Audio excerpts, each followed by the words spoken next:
The stage is set at Phoenix International Raceway. 2 races to go in this NASCAR Nationwide Series season. 2 championship contenders at a track that presents one giant unknown.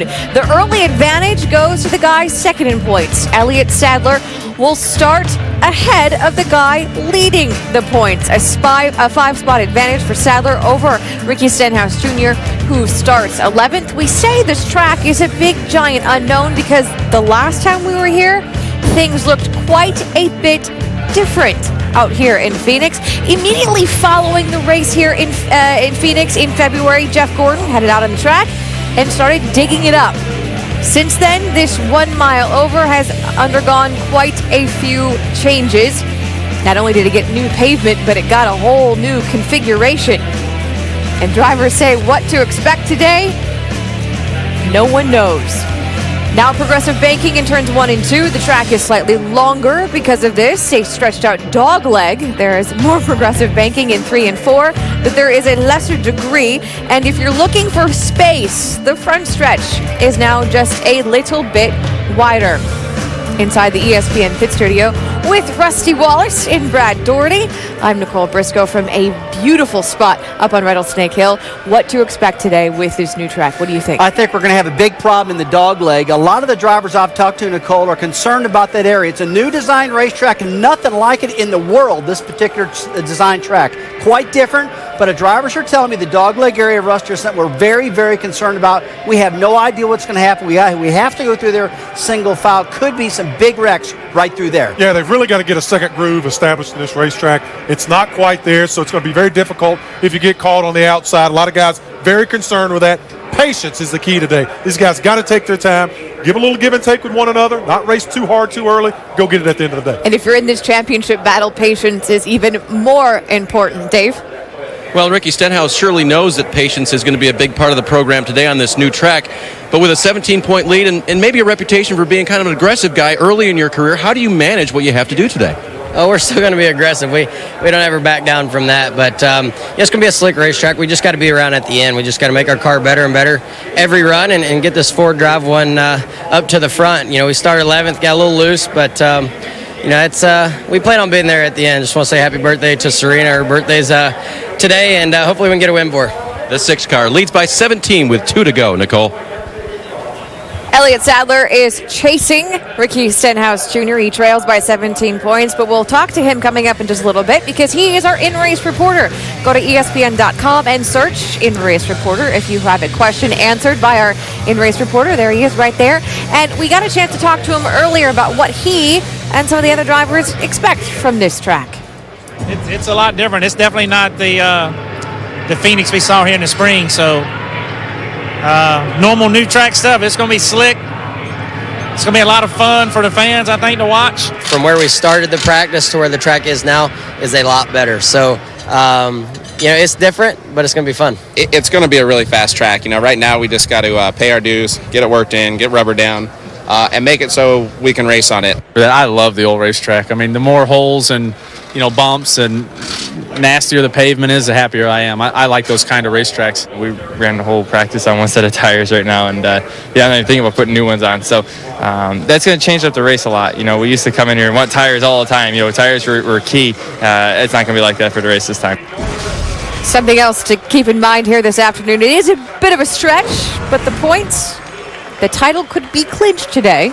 Absolutely. They could definitely clinch his title, but, if Elliot Sadler makes a mistake, he's got it. If Ricky Stenhouse makes a mistake, he's got it. One of these two guys have got to make a mistake because they're so equally prepared week after week. It's unreal, Nicole. No testing. Just a few hours of practice here this weekend. A newly configured racetrack. How is it going to affect the championship? Let's get it started. At this time, please rise and remove your hats as the Embry-Riddle Army ROTC presents our nation's colors. Please remain standing as Phoenix International Raceway Chaplain Ken Bowers offers today's invocation. Heavenly Father, we thank you for the rich heritage that each of us possesses because of those who have lived before us. We thank you for those who continue to serve and protect us. And our prayer today is that we will be blessed with safe, entertaining racing. We thank you so very much for the perfect Arizona weather. And everyone joins me in being grateful by saying Amen. Their new song, Little Blue Sky, is now available on iTunes. Here to perform our national anthem, please welcome Stealing Angels.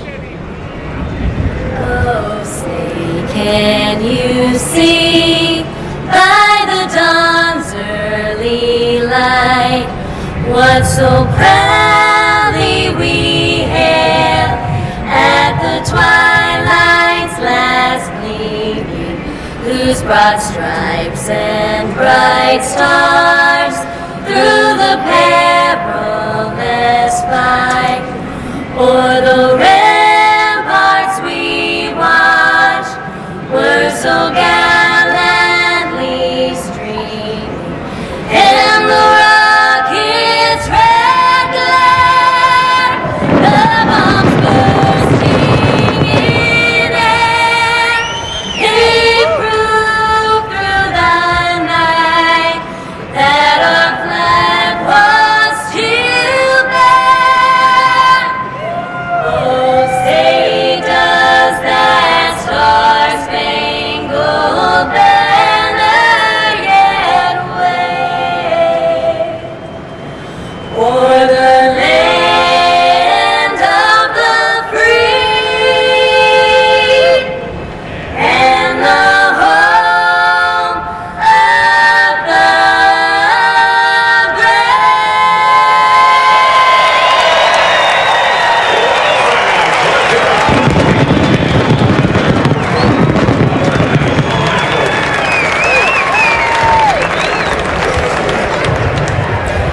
Qualifying took place earlier today. Eric Almirola will lead this field to green. 2 to go in this 2011 championship, and 200 miles from Phoenix are coming your way next. NASCAR Nationwide Series at Phoenix is brought to you by Nationwide Insurance. Enter this code at codespotter.com for a chance to win one-of-a-kind NASCAR VIP experiences. Saturday Night Football on ABC featured the top 10 showdown in the West as Andrew Luck and the Cardinals put their undefeated record on the line when they host Michael James and the Oregon Ducks. Saturday Night Football presented by Southwest Airlines, 8 Eastern, 5 Pacific. College football lives here. Shot from high above, and join Goodyear and NASCAR in saluting America's armed forces and give back by helping support our troops. Visit Goodyear.com, support our troops to learn more. Goodyear, the official tire of NASCAR. As this season winds down, all focus on the championship is, of course, on Elliot Sadler and Ricky Stenhouse Jr. And Marty Reed, if Elliot Sadler wants to win this championship, he's got a bit of work to do, and it's got to start now. He's got to pick up some ground, that's for sure, Nicole. And hello again, everybody. Glad that you're with us. It basically shakes out like this. Elliot needs to average 9 points more in the last 2 races to win the championship because Ricky Stenhouse has the tiebreaker. And we've done some checking. Over the course of the season, only 4 times has that happened where Sadler has picked up more than 9 points. And if you notice, in those 4 races, 2 on the super speedways, 1 on the short track at Richmond, 1 road course, it is always when Ricky Stenhouse has had problems. So obviously, as we come to DJ and Andy, he's just got to stay clean. Yeah, but he was talking about that aggressive nature that he had just in an interview a minute ago. That's probably what has Ricky Stenhouse the lead, is being aggressive all year. This might not be the place to do that. He may have to temper it back some here today. Being aggressive could get him in a lot of trouble, cost him a lot of spots, could be a real detriment to his championship hopes here today. He's got a fast car. Mike Kelly, his crew chief's done a great job with that. But his biggest job today is going to be coaching him and trying to keep him out of trouble. We've seen him do that before and done a good job. But really, honestly, he's gotten away with some things on the racetrack. Ricky has. He's been out of control a few times and gotten away with it. Like I said, scoring a lot of points. But today, they got a lot to lose. And don't be surprised if you hear Mike Kelly pulling those reins a little bit on Ricky. Well, and you saw the time-lapse photography on the changes on the track. Let's talk a little bit more about the track, and specifically something that we saw in the tires, Andy. Well, the tires have been holding up well. We've heard some mixed reviews from drivers. I was down in the garage area in both divisions today looking at tires, and the left sides look like they're graining a little bit. They're not wearing terribly. The right side's wearing a little bit. If they run a full gas run, you'll see them change 4 tires. But if they don't, if they run, say, a half a run, 25, 30 laps, don't be surprised if you see them change left side tires. Yeah, this track itself is the key thing today. It's such an unknown. They don't know if the groove is going to widen out. How much grip are they going to have? Where can they possibly race too wide? It is going to be exciting, and especially the start and restart. You don't really want to be on the outside. So as we get ready to get this race started, we'll find out if Elliot Sadler can narrow the gap, or does Ricky Stenhouse keep the reins under control. Let's go down trackside. Fire the engines. And now, for the most famous words in motorsports, please welcome back your Grand Marshal, Market Development Manager for Kimberly-Clark Professional, Jerry Simpson. On behalf of Kimberly-Clark Professional and Wypall Wipers, drivers, start your engines. Bring it up. Bring it up. Come here. Fire it up. St. Clint Boyer's dead. You ready? We're going to use 47.25. Just keep it rolling. 47.25. Take care of your equipment. So the engines have fired on the 43 cars that have made the field, and Elliot Sadler, as you heard just a few moments ago, there in the number 2. He'll start 6th on the grid. He'll also be our in-race reporter. He knows what he has to do today, and we'll talk to him about it when we come back here to Phoenix International Raceway. Daylight come and we don't wanna go home.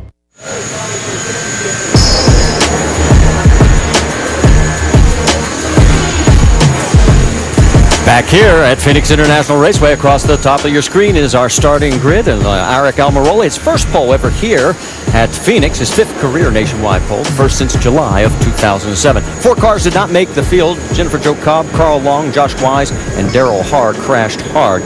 3 to the rear, Ron Hornaday and Derek Cope for unapproved adjustments, and Scott Speed for missing the driver's meeting. Let's talk to our in-race reporter.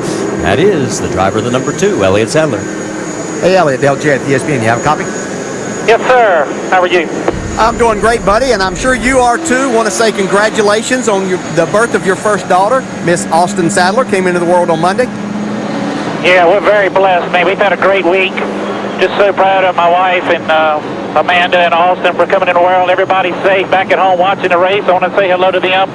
Also my son Wyatt. So it's definitely been a great week for the Sadler family. All right, buddy, our first question comes from our mailbag, and Eric in Buckeye, Arizona asked, does the new track configuration give you or Ricky an advantage today, and why? That's a good question. We really don't know. I'm not avoiding the question, but there's so many unknowns right now with this racetrack. It's changed a lot in the last 2 days. As you put rubber on it, it definitely tightens up. Double file restarts are going to be hairy, but I just think whoever can keep the coolest head is going to have the best chance to get the best finish today. You're talking about those restarts, Elliot. Is this a day that you've hoped that you've treated people well and have a lot of friends out there when you're starting on the outside? Yeah, I actually talked to some of the guys about it. We might be on the outside now, but we're going to have a lot more restarts where we're going to have a chance to be on the inside some, and you might give and take a little bit now because it might come back to return their favor later on in the race. So hopefully this group will widen out some to create some good side-by-side racing, but I do think the first half of the race, you really got to take care of your equipment. Got to make sure you stay in the groove, because if you get out of the groove, we saw it in practice and qualifying, this is a very slick racetrack. All right, buddy. Thanks for talking with us. You have a great day out there, and we'll talk to you later on. You guys have a good day. So obviously he is one of our 8 onboard cameras. Let's show you the others. We have one with our points leader, Ricky Stenhouse Jr., also with Danica Patrick, Trevor Bain, Justin Allgaier, Clint Boyer, Carl Edwards, and Stephen Wallace. Over the wall reporter is Mark Hollywood Armstrong. He's the front tire changer on that number 66. Hollywood, let's talk about the new track configurations, because pit road is different as well. It's completely different down here, guys. A new pit road and also a new concrete area to do the stop in. But something I did notice is this concrete does not have a very rough finish, and that in itself could present some challenges for these crews today. It's going to be exciting. It's going to be fun. Man, I just can't wait to get it on. All right. Let's go, boys. All right, we're ready, and you guys be safe down there. Let's get the last-minute update from pit road. Dr. Jerry Punch, you're up. Guys, with 2 races to go, just 2 points separate the top 2 in terms of the Owners' Championship. The 18 car of Joe Gibbs Racing leading the 60 car of Jack Roush by 2 points. By the way, the margin was 48 points 5 races ago, but Carl Edwards has been a man on a mission. Now, the 18 car today being driven by Joey Logano. And Joey has 2 goals today. Obviously, goal number 1 is to win the race. Goal number 2, somehow, some way here at this racetrack, finish in front of the 60 of Carl Edwards. Jamie Little. And Roush Fenway Racing has their sights set on multiple championships, but the goal for this 60 car, as you talked about, is to bring home the owner's title. I can't imagine a better racetrack for Carl Edwards to close that gap. He has 4 wins here at Phoenix, and for the 7th straight race here, he's starting on the front row. Let's go upstairs to Marty Reed. All right, thank you, Jamie. If you want to bet on who's going to win this race, check the first 2 rows. Almirola, Edwards, Bain, and Boyer. The last 10 races here at Phoenix in this series have come from the front 2 rows. Pace car's got the lights off. You can see Eric Almirola has selected the low side of the track, and don't be surprised, that's going to be that way all afternoon long. Pace car has pulled off. They come out of turn number 4 here at Phoenix International Raceway, the penultimate round, and the Wypall 200 is green.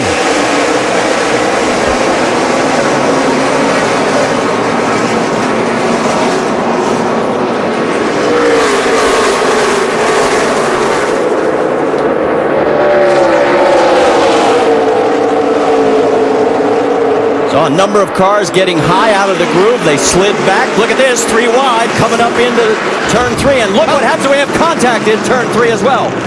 The 11 of Brian Scott, the 7 of Danica Patrick. The 82 is also involved in that. That is Reed Sorensen. A log jam with 4 cars there. The 44, Jeff Green. There's the damage you see on Danica's car. Yeah, a lot of damage there. Yeah, we saw some 3 wide racing right through the dog leg. I'm surprised they didn't crash there. Yeah. And turn 3, man, that's just a tricky corner right now. Yeah, and we'll be talking about that part of the racetrack all day. I noticed as I took some laps around here in a pace car where it goes downhill as you start into turn 3, carrying a lot of speed there, high braking area, and not much room. There's literally only 1 groove down there in that area. A lot of damage to Matt Fromm's car. The 04 also of Tim Andrews involved in this. We mentioned the 44 of Jeff Green. As it all jammed up. And everybody was telling us, DJ, it is basically single file through that corner. Yeah, and as Andy pointed out, I couldn't believe when I was looking back on the back stretch back there through the dog leg that they were already 3 wide through there. And you can't even get into to turn 3 2 wide right now. Let's see what happened here. Yeah, and we've seen this on the old track, actually. This happening early on. You just get in there a little bit too hot. But I really believe because of it going downhill now that it's going to be even a bigger problem. See the contact with Fromm there in the 39, damage to Danica.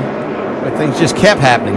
It looks like Brian Scott, his car really snapped around getting in the corner. I don't know if he got any help or not. There you go, no pressure, go get that 89 there you go. Oh yeah. Oh God, look at that. Keep coming there. Hold the brake. Just hold the brake. You'll be okay here. I believe that was Reed Sorensen, Yeah. wasn't it? Hold And the brake 82 looked there. like Get he straight got in back too up hot there. and got into Keep the back coming of there. Brian Scott. Yeah, he hit Brian Scott and turned him right. Man, that was a bad angle there. That just caused everybody to have to check up. There's just nowhere to go. And Brian Scott has been coming off a series of very good runs lately, including a career-tying best 3rd at Chicago and a 5th back at Charlotte.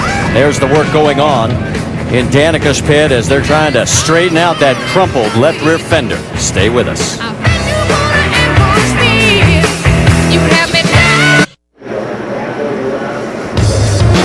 Well, we're back here at the brand reconfigured Phoenix International Raceway. Let's take a look at our Goodyear track facts, and literally everything on there is new, DJ. Everything is new, and that's what's going to create a lot of problems here today. But I think the biggest thing is we'll hear us talk about the dog leg in back. That is actually a turn now, where before it was just a little bit of a turn back there, kind of a D shape, but this is a full turn that you have to make. And one thing that doesn't show up there on the track facts is the width of the groove. The track's plenty wide and it's got great banking, but the width of the actual racing surface, usable surface, is very narrow right now. And that's one reason we just had this accident. And let's go back and show you again from high above. And remember, everybody was talking about how you had to be single file pretty much going into turn 3, and obviously we weren't. Yeah, they're far from that. You can see it starts up here with the 31 and the 12.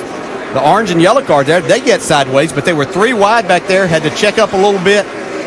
Fortunately, Reed Sorensen didn't get checked up and into the back of Brian Scott, and he was hard into the outside wall. Total of 8 cars involved with some kind of damage in this first lap incident. Danica Patrick is back into pit road. That's what's left of the 11 of Brian Scott.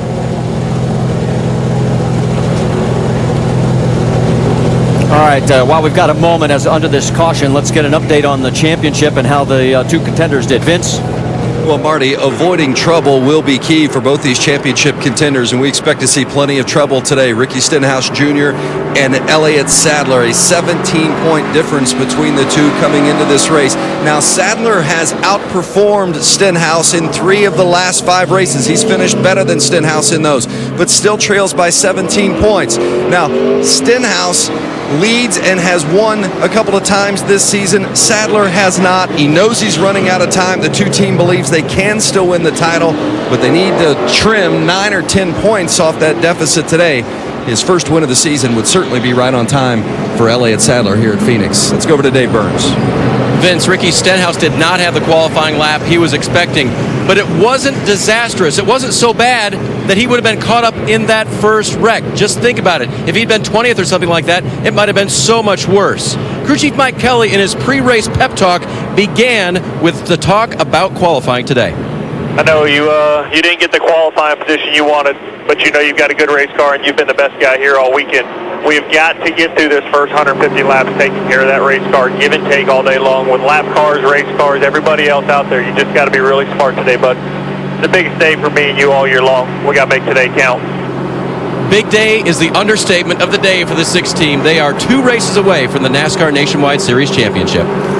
Cleanup continues here at Phoenix International Raceway. We'll step aside quickly. When we come back, we'll go back to Green Flag Racing.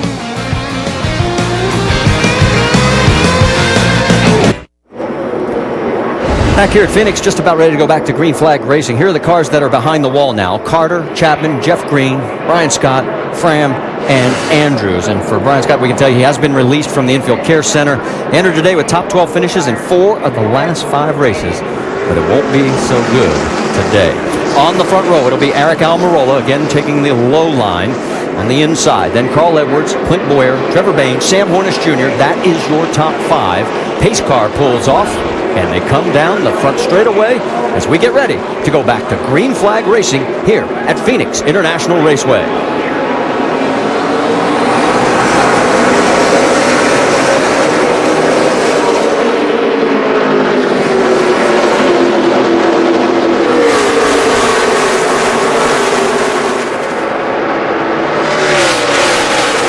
Through the dog leg, we're heading for where we had our problems on lap number 1. That's Almirola out front.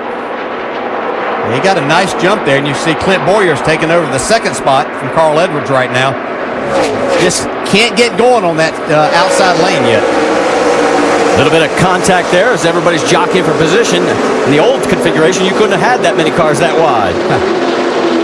Kenny Wallace hit the wall pretty good with that right side. Scraped that right side is right, Andy, so we'll keep an eye on his car. And here's the battle for 4th as Justin Allgaier goes underneath the 12. Now, Allgaier's been pretty aggressive at the start of this race. It's like he's got a fast race car, wants to show everybody. Yeah, looks like there's been a lot of give and take in the beginning here. Looks like Allgaier's doing a lot of taking. Well, it was interesting. He said he loves these, as he called it, oddball tracks. And he's showing it here early.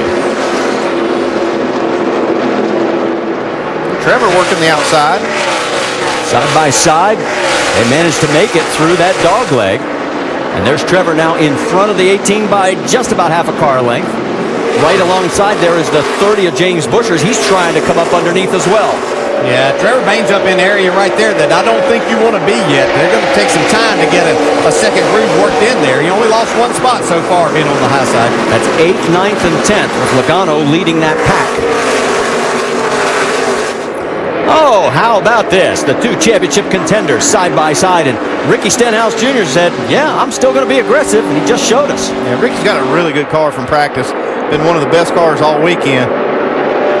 Yeah, I saw him here on Thursday whenever they had pretty much a 4-hour open practice session, and he was really fast. He was as consistent as anyone watching throughout the day, even more so than Carl Edwards and some of the Cup guys. So give 6th position right now to Ricky Stenhouse Jr. As we continue to watch this, Dr. Jerry Punch is caught up with Brian Scott. And a very frustrated Brian Scott. Brian, your Toyota done for the day. What happened? Well, I haven't seen a replay, but from what I hear, I guess Reed Sorensen was just going below the yellow line and passing cars in the dog leg, and he was trying to be Superman going into turn 3 on the apron, and he got into us, hooked us, and we went hard in the wall and caused a big wrap on the first lap. You know, it's a shame. Everybody, I thought, knew that you had to be really careful here. We weren't sure how well two-wide racing was going to work, and honestly, I did not expect anything to happen on the first lap. I was just going to log laps, let it sort out. You know, we had a pretty good Sherlock Toyota in practice and everything. We didn't qualify where we wanted, so we were just going to use the whole race to try to work our way forward, and can't even complete a lap. It's sad. 8th in points and done for the day after 1 lap, guys. His 5th DNF of the year, the 4th due to crash. Action back out on the track right now. The battle for 13th, the 38 of Jason Leffler right now, as he's got Mike Bliss in the 19. Here comes the 20 of Ryan Truex. Truex still has an outside shot for Rookie of the Year. He's only 3 points behind the 2 that are tied, with Blake Cook and Timmy Hill holding down that tie.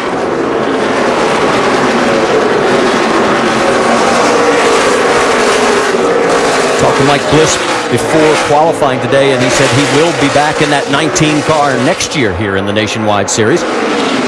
There goes Leffler looking to get underneath 81 of Blake Cook. And Truex trying to get by him as well. So there's 2 of the Rookie of the Year contenders. Yeah, and that's opportunities that you look for on a track like this. When someone in front of you can make that pass, open up the door for you, you want to be right there to take advantage of that. This 20 car looks pretty good right now, Vince. Well, and as Marty noted, in the heat of the battle for the Rookie of the Year, and this is the final opportunity for Ryan Truex to impress. He will not race next week at Homestead. So it's been a good opportunity for Truex this year. He's run with a couple of good teams, Michael Waltrip Racing, and of course, this Joe Gibbs group. Team reminding him right now, be patient. We want to keep all 4 corners on it till the end. Now, one guy that is definitely being a little aggressive is the 31 of Justin Allgaier. He's putting a lot of pressure on Carl Edwards right now in that battle for 3rd. Of course, Carl looking at this more of a training session perhaps for tomorrow's big race where, of course, the Sprint Cup is at stake. Yeah, there's a lot here. You know, obviously trying to win this Owners Championship. As you see now, he's just going to move over and let Justin Allgaier have that spot for the time being. That won't happen later in this race. But, you know, Carl's also, he wants to learn, you know, right there, going down all the way through the dog leg, down the apron part of the track. It is legal to go below the yellow line here. So he's just learning as much as he possibly can, see what the tires do. How does this racetrack change? Yeah, you bring up the tires. I'm watching these lap times, and the times are actually getting faster every lap. As a matter of fact, Ricky Stenhouse just ran the fastest lap of the race last lap. So these, you know, tires are holding up really well, speed-wise. And you can be assured that these guys in Cup action are watching this broadcast today with more keen interest than normal. Jamie Little, what are you hearing down there? Well, Carl Edwards is really using this as like a test session for tomorrow. You see right there next to Jack Roush, you can't see him very well, but his Cup crew chief, Bob Osborne, is atop the pit box. He's been here since the start of the race. You see him there. Thank you, Jack. He is taking notes, and Carl Edwards did tell him on the radio, all right, let's take good notes for tomorrow. Let's really keep an eye on things. I think note number 1, guys, the outside line, not good on restarts. Well, right now he finds himself in the 4th position. He's 2.4 seconds behind the race leader, and that has been Eric Almirola. He has been there since the start of the race. He's led all 22 of the laps that we have now run here at Phoenix. There's a good look at Eric, as there's the other 4 that are trying to track him down.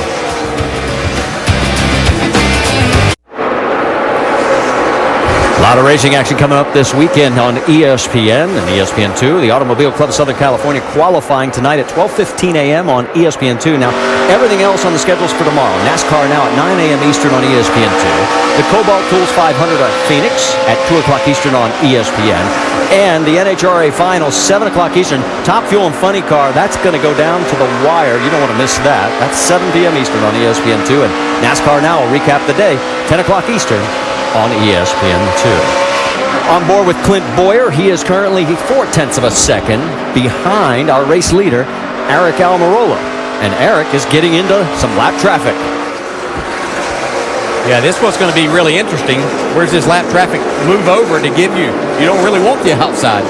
Ricky Stenhouse Jr. starting to put a little pressure on Sam Hornish Jr. That is for 5th. And Justin Allgaier right ahead of both of them. He is in 4th. You're asking, where is Elliot Sadler? He has fallen back to the 9th position. Let's get an update on what's happening on the 6 car, Dave Burns. And Marty, of course, from his 11th starting position, what you mentioned was Ricky Stenhouse is going forward. That's a very good thing. And some very good words to his crew on lap 25. He simply said, just kind of cruising. And that's good stuff. Well, you can see how he restarted in 9th, has moved up 3 positions. And boy, we got a lot of traffic up ahead of him now. And as you mentioned, trying to sort out where the lap traffic's going to go, where you can then place your car. Yeah, trying to figure out where they're going first off is one thing that you have to do, and then be able to get around it. It looks like a lot of the lap traffic is given the bottom side, which is a big help. That 80 car, DJ Kennington, one of those lap vehicles involved. See, I'm rolling now just inside of Danica Patrick, putting her lap down. Boyer's all over this 88 car right now. Yeah, the lap traffic has allowed Clint to close that half-second gap down to what you see right on your screen. Patrick is 3 laps down, shown in 33rd position after the first lap incident.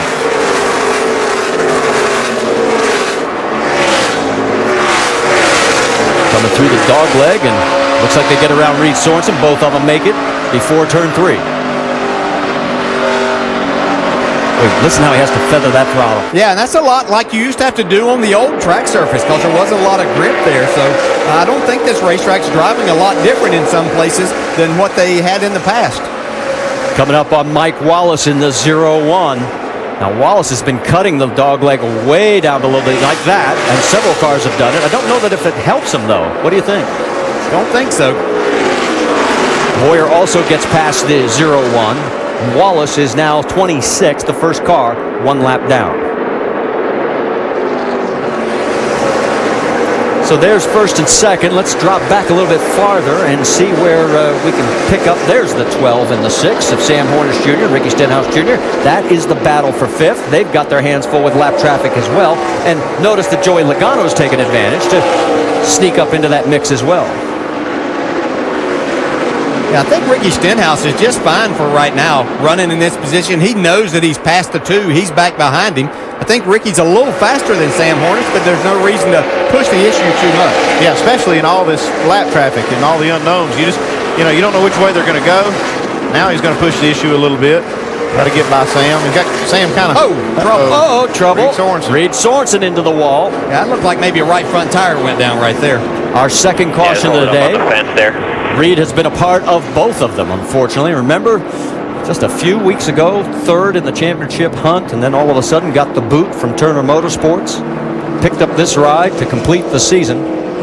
I don't know what happened, but he had some damage from that first caution. I don't know if he maybe be rubbing a tire or cut it down. He was 27th, 1 lap down at the time of the incident.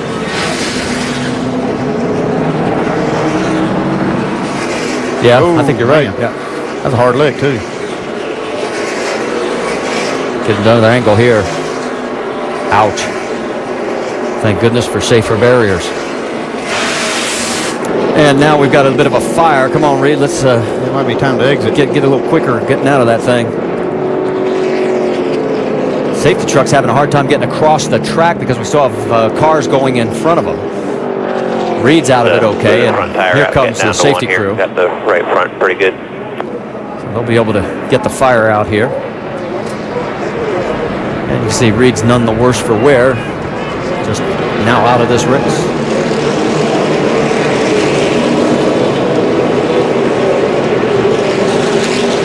So he'll make the mandatory trip to the infield care center. And here, if we've completed 37 of the 200 laps, so far, everything that the drivers have told us has played out, especially with the line and the race line and what happens if you get out of the race line.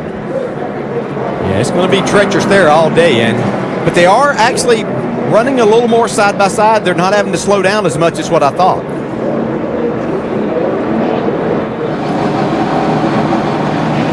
Let's go a lap before the caution happened. Show you just how fast things are happening here on this 1 mile track.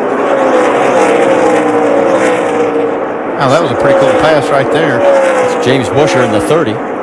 Here comes Trevor Bain. And Bain, of course, wants to get around that too. That would be another point for his teammate. You can see Busher all the way down. Look how far Nobody down on you. Going down the bottom. Clear high. All right, they're coming down pit road, and we're going to send it down to Jamie Little first. And Carl Edwards, they were trying to figure out what kind of strategy to pull off here if we were going to see right sides only, but they just made the call. Mike Beam said, we're going to take 4, fill it up. We need to make a track bar adjustment. They're going to go down and make an air pressure adjustment. Carl wants a drink. He wants a water. They'll fill him up. Dave? Bottom left, second place, Clint Boyer. He said, whatever will help me from the center off the corner, you do it. Wedge and air pressure. As for sixth place championship leader Ricky Stenhouse, it was either fuel only or 2 right sides. I didn't quite see it, Vince. Well, you saw Eric Almirola take 2 right side tires. That was it. No other changes for the leader, the 88. And you see the race off pit road. Almirola takes 2 tires. Stenhouse picks up 3 spots, taking 2 tires as well. Sadler a big gain with the 2-tire change, as is Ryan Truex. So, as Eric Almirola comes back out where he started this race and has been since the beginning, let's take a look with Hollywood Armstrong as he goes over the wall for Stephen Wallace.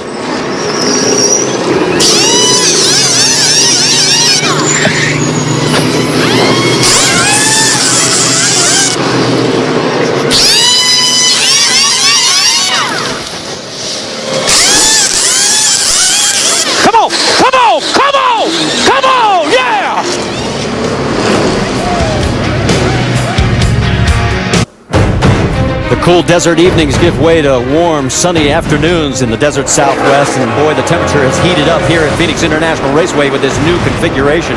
We've had a total of 2 cautions, and it got really hot for Reed Sorensen. 8 cars involved in the first incident. Several of those are still behind the wall. And as we mentioned, that hot incident for Reed Sorensen, as we've completed 41 of 200 laps here at Phoenix International Raceway. Reed's situation, it toasted the car pretty good. That's what happened. He did get out safely, A-OK. Let's go to Tim Brewer in the Craftsman Tech Garage. Tim? Marty, what happened when the car goes into the wall? The wheel folds up. It breaks the caliper right here. We've got external lines on. What happens when that fluid runs out and gets against that hot rotor? It erupted into flames. But that brake rotor, it was in several pieces when he went into that wall on the impact. Marty.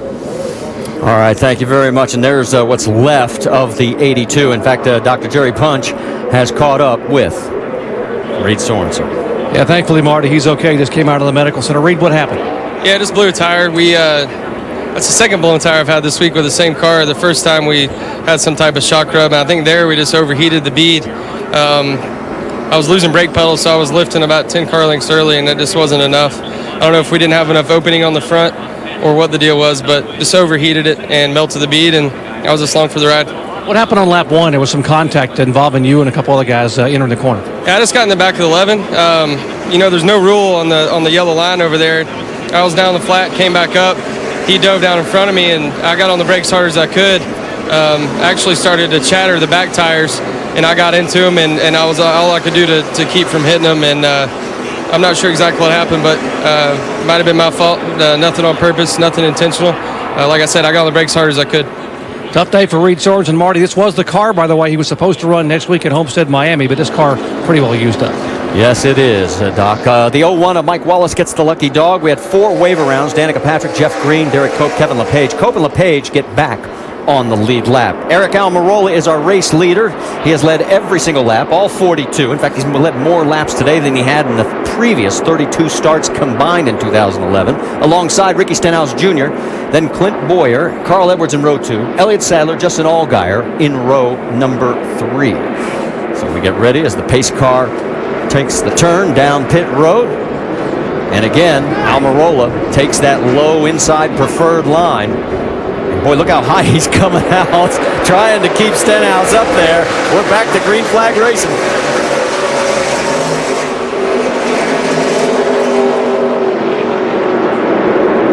think Almirola's got the restarts figured out. Ricky's in trouble, though, as he's under attack. Clint Boyer's going underneath him. Yeah, this is where he needs to be really careful. You see the number 2 of Elliot Sadler right behind the 6 now. Yeah, Elliot would like to have been able to stick his nose in there and keep Ricky Stenhouse out there for a while. Now he's going to try to make the pass down the front straightaway into 1. And he's going to have that preferred inside line, and there's Carl Edwards in the 60 right behind those 2. Boy, Ricky does a nice job of hanging on. Yeah, as I rode around the track today, you can see that there were 2 full grooves down there, down in turn 1 and getting off of turn 2. This is where it gets a little dicey right here. Down into turn 3. They are side by side, and again, Stenhouse manages to hold on, and boy, they have contact. Nice save as Sadler backs out. Now he's going to lose a spot to Justin Allgaier. Yeah, it looked like they were going to make it 3 wide there for a second. That's not going to work right now, I don't think, getting into 1. Sam Hornish in the 12 trying to go underneath the Sadler number 2. On board with Carl Edwards.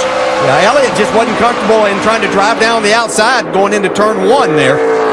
Really slowed down because he was in the middle of what he thought was going to be a 3-wide situation. Well, he was having trouble hanging on to the car on the low line. He's having trouble on the high side as well. Hornish is still underneath him. 16 of Trevor Bain is also trying to get into that mix as well. See Keselowski up out of the groove. I've seen Keselowski out of the groove a couple of times in this just since the restart. Now all of a sudden Carl Edwards gives up a spot to Trevor Bain. I don't know if there's an issue on the 60, but boy, he lifted. Yeah, I think that Carl was trying to not get into the back of Elliot Sadler down there, and he may have cost himself a couple of spots by doing that. You see the 20 car there. Ryan Truex a little bit slow on the front straightaway. Don't know if he either made contact or had to. Yeah, looks like he may have made contact. He had some damage on the right side there. And he has lost several positions and may lose more. Here comes Hornaday. And let's go back and show you exactly what happened to Ryan Truex as he's continuing to get freight trained. He has to get out of the gas a little bit and gets a little tap right here. Yeah. That was just Stephen Wallace. He was in the gas, and the 20 had to get out of the throttle just a little bit. Settle down. Yeah, it looks like Ryan Truex was able to stay out of the outside wall, but he gets the damage from the contact from Stephen Wallace. Let's get an update on that 20 car. How about it, Vince Welch? Well, before that contact, he was just trying to hang on. He had just radioed in that talked about how loose his race car was. I think we're seeing some of the product of that as some of the other cars go by him, and a little bit of contact there. But no fault of Stevens, I don't believe, because Truex was so free going into the corner. Yeah, and Ryan has slipped well out of the top 10, back to 19th, and now we move into the battle for 19th because there's the 18 of Joey Logano with Brad Keselowski right behind him, and there's Carl Edwards right in front. Remember, the Owners' Championship, that team championship, is still at stake. The 18 car came in with a 2-point lead over the 60, and I asked Joey, I said, how much pressure are you feeling? He says, no more than any other time. I want to go win a race. As these guys battle for 9th and 10th there, we're normally seeing them up there battling for 1st and 2nd or somewhere inside the top 5. So remains to be seen if they can work their way as they got 150 laps to go. Doc, what is saying about this 18? Well, they made some pretty major adjustments, DJ, when I stopped a moment ago, involved both the track bar and the wedge as well as air pressure. He said the car was loose early on and then started tightening up and even shattering the right front midway in that run. So that's why they came in and made major adjustments. And then Joey came back on the radio a moment ago very calmly and said, guys, today is about taking our time and being very patient. Dave.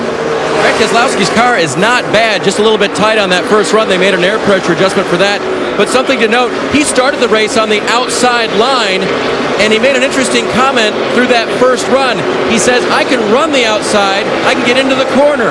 The problem is I can't get back to the gas. So when they're stuck on the outside like that, sometimes the problem is not just controlling the car, it's putting the power back down and shooting off the corner. All right, Dave, thank you very much as we continue at this action here.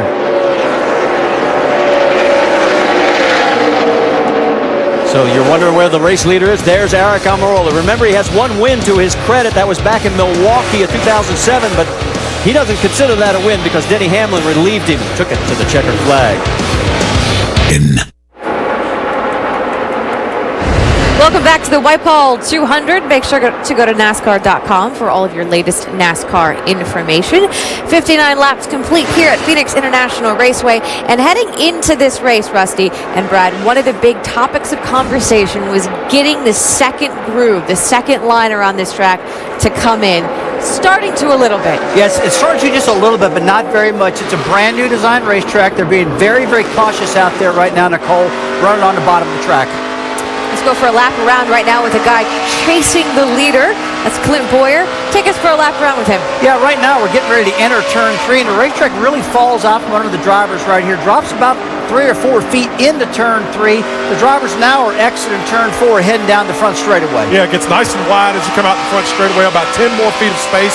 You go down here into turn 1, you're going to get into about 9 to 10 degrees of progressive banking. There is a groove working eventually that will be able to let these guys run side by side through there. Then you go down the hill as you go into 2 and back up as you're going out into the dogleg. And a nice pass there by Ricky Stenhouse Jr. over Boyer to get Stenhouse into second. It's now Eric Almirola 1, Ricky Stenhouse Jr. second.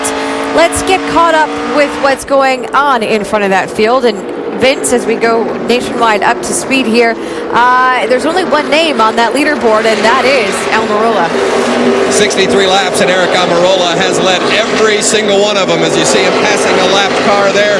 What's been most encouraging for crew chief Pops Urey is how this car has been so consistent through the corners all weekend long. Just a little bit snug on that first run. They've been happy with it in the early stages of the second run. Dave Burns? Ricky Stenhouse is right behind him in second place. At the start of this run, he called the car really loose. He said it tightened up a little bit when he got up behind the other cars. And then this to consider next time he comes down pit road.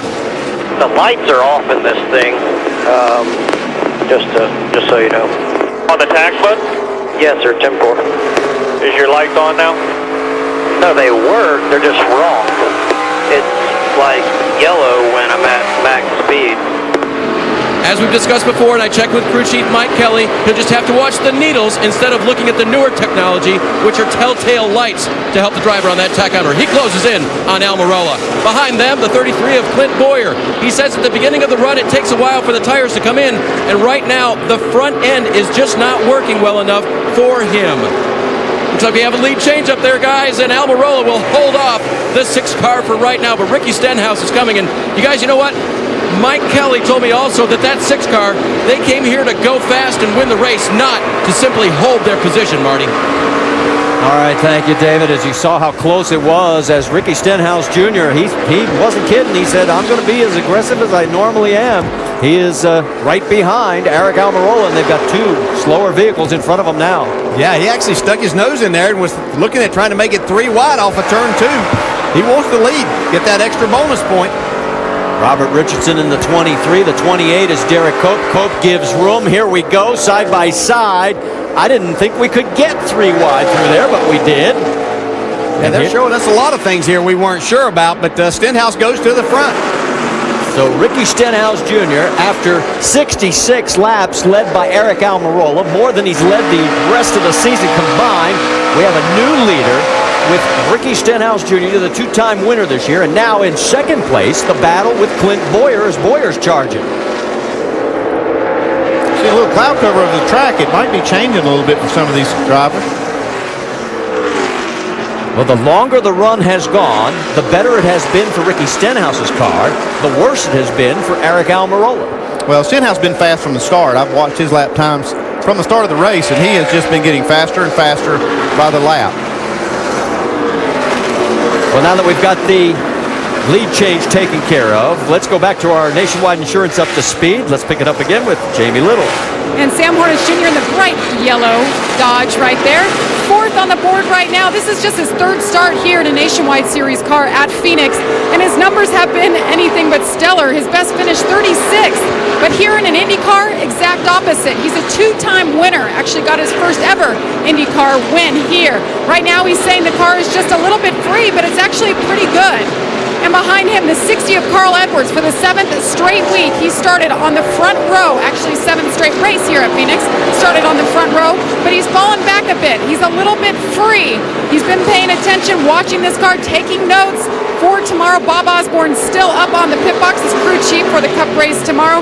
Right now, he's a little bit loose and chattering. Doc? And back behind him, the 18 car. Remember, they're trying to hang on to a 2-point lead. What was a 2-point lead for the Owners' Championship? That's Joey Logano. So the car was free early on, then began to chatter the tires, wedge, track bar, air pressure adjustment. And then he said the car was too tight at the beginning of this run. Then about a lap and a half ago, Joey said, now 30 laps into the run, the front end is turning perfectly. Really, car working well. Dave. Peanut butter and jelly. Only Brad Keselowski could use that to describe what is happening at the racetrack this weekend. He said, my car is the bread, the track is the jelly, and the tires are the peanut butter that stick it all together. He said, right now, we need a little more peanut butter out there, but anytime you put together a PB&J, it always tastes good. He was excited about the race this weekend as he goes under the yellow line again. Holy cow.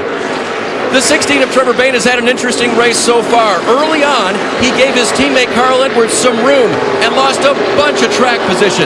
Said we got to be more careful about doing that. They've been a little bit loose, a little bit tight. The balance is closer than it was at the start for the 16 car, last week's winner. Vince? Well, the 31 of Justin Allgaier comes into this race third in points, was running up around the 5th and 6th position, but has since lost 3 spots as the car continues to tighten up. Says it's just too tight through the corner, not allowing him to get a good drive off, and we've seen him lose a couple of positions because of it. Doc? Yeah, give a call to Jason Leffler and Eddie Pardue. Leffler started back in 18th spot on track where it's very hard to pass. He is now knocking on the door in the top 9, running in 10th position. Leffler has run here 14 times, has 2 poles and 2 runner-up finishes. Oh, by the way, he's also won here twice in USAC competition in a midget and Silver Crown. Loves this racetrack. Now a little bit loose with the front end of the car coming off the corner. Marty? And 11th is Elliot Sadler with 12th Stephen Wallace and Mike Stremme in 13th position. 10 cars are officially out of this race. A total of 24 are running on the lead lap. Right now, Timmy Hill is in the lucky dog position. And there's your leader, Ricky Stenhouse Jr. I guarantee you the ground pounders will be trying to rotate the earth over in Pomona with that NHRA qualifying tonight and finals tomorrow. The championships in Top Fuel and Funny Car going down to the wire. Right now, the championship is in the hands of Ricky Stenhouse Jr. here in the Nationwide Series. He is running 2.6 seconds out in front of this field. Back a little bit farther in the field, that's James Busher in the 30. The 66 is Stephen Wallace, as they've got a battle going on for 13th. And there's a little quick move, a little contact there. Stremme making the move on the inside of Busher. David trying to take advantage of all that action, squeeze himself up in there as well. I can tell you that during the break, Mike Wallace, Jeremy Clements went a lap down. So did Morgan Shepherd. Shepherd, the lucky dog position right now in 22nd. How about the battle for 5th as the action continues all around the track? You've got Sam Hornish Jr. in that spot. Joey Logano would like to take it away from him. Yeah, Logano's been coming pretty good. He said earlier they reported he really liked this car and the way it was turning now. Seems like it's working pretty good for him right now, Doc. It really has, DJ. They made an adjustment, and Jason Ratcliffe knows basically what's going to happen to this racetrack. By the way, that is the same car that Kyle Busch drove here in February, set on the pole, and led all 200 laps. That car's run 3 times this year, one here at Phoenix, and won both races at Bristol.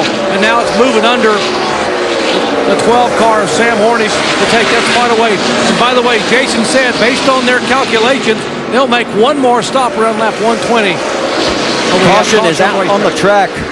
Sorry to interrupt you, but the 80 of DJ Kennington has hit the wall, Jerry, and boy, he tagged it hard on that right front corner. Looks like maybe another right front tire went down. 82 car just hit the same place with basically the same issue. You know, they're using a lot of brakes here, and that really overheats that bead. I heard Reed Sorensen say that's what he thinks happened to his right front. Same team, same spot, same result. He was running 28th, 1 lap down at the time of this caution. Our 3rd that has come out today. There you get a really idea. Wow. Here we go. Ouch. Oh, man, that has to hurt. That's what's left of the 80 of DJ Kennington. He limps it on back towards pit road. Wipes out that 2.5-second lead that Ricky Stenhouse Jr. held over Eric Almirola. See a little flame coming out now on the right side of the 80 car. It'll be interesting to see what Stenhouse, as the leader of the race, does as far as tires go. 2 tires set his car sailing there. I mean, he's been fast from the start, but will they just take left sides and try to stay up front? So same issue they had with the teammate car. Caught on fire after they hit the wall. Looks like they got the same issue on this one. Well, and he's continuing on down. I don't think I fully realizes exactly how hot it's starting to get on the right front side. Morgan Shepherd is going to get the lucky dog, and Morgan driving a heck of a race. We are almost halfway and 70 years old, and this is not an easy track to be negotiating. He's been racing hard all day long. I mean, he has. It's paid off for him, too. He got that lucky dog, and now he'll get back on the lead lap, get back in the thick of it. His best finish this year was back at Las Vegas when he came home in 18th. Right now, he is shown in the 22nd position. Pit road's open, so we're going to find out exactly what everybody is going to do. Could it possibly be the final pit stop, depending on what happens? Technically, we should have one more round of pit stops, unless you want to gamble if we get more cautions. Let's check in on the 18. How about it, Dr. Jerry Punch? And Joey Logano just said the car was a little bit tight, center off, and so the NASCAR Sprint Cup crew for Kyle Busch, I'll tell you what, Logano slides it into the concrete here. They're going to put 4 tires on, make a wedge and track bar and air pressure adjustment. Right now, no adjustment chassis-wise. Jamie. Carl Edwards, 4 sticker tires, so they can gamble at the end is what they said. No changes. Carl said he's going to drive harder on the restarts to get his tires heated up. Dave? Leader Ricky Stenhouse leaves on the upper right there. 4 tire change. They took left sides the first stop. 4 this time. No changes. Vince? Eric Almirola needs his entry to be tightened up, so they went down on the track bar. 4 tire change in Sunoco fuel for Almirola. And as you can see, everybody basically took 4 tires. Carl Edwards, the big loser, drops 5 spots. Ryan Truex picks up 3. And as you can see, Ricky Stenhouse Jr. stays in the spot where he came in. He is out front with all that clean air. Stay with us. There's DJ Kennington climbing out of one very hot, messed up race car. Saturday Night Football on ABC features a top 10 showdown in the West as Andrew Luck and the Cardinal put their undefeated record on the line. They host LaMichael James and the Oregon Ducks. It's Saturday Night Football presented by Southwest Airlines, 8 Eastern, 5 Pacific. Remember, college football lives here. So we are under our 3rd caution. Gives us a chance to talk about Ron Hornaday. Started in the back of the field. He's had all kinds of issues this weekend. He slid up into the wall twice, once just barely missing in qualifying, scraping it, got into the mess early in this race. He's now shown, as you can see, 16th position. Talk to him about all what's happened since the truck race. He said, hey, I am very pleased with what NASCAR did to the situation. He said, I'm looking forward to going to next year, be back in the truck series. Says he signed a letter of intent with the team, although he would not tell us which team that is. And so we'll have to wait on that. He said he was very happy with what Joe Gibbs did as well, and there is Joe. And so as far as he's concerned, yeah, it hurts, but he's put it away. Yeah, unfortunately, he just won't be battling for the championship next week when he gets to Homestead. That's right. And he felt that he did have a shot at it because he remembered the year when, boy, it was a chance, and he ended up getting it. So there is the 18, Joey Logano. As you can see, he has now moved back into the top 5 as he is shown in the 4th position. It's Stenhouse, Boyer, Almirola, and Logano, with Trevor Bayne rounding out your top 5. Green flag flies. We're back to racing.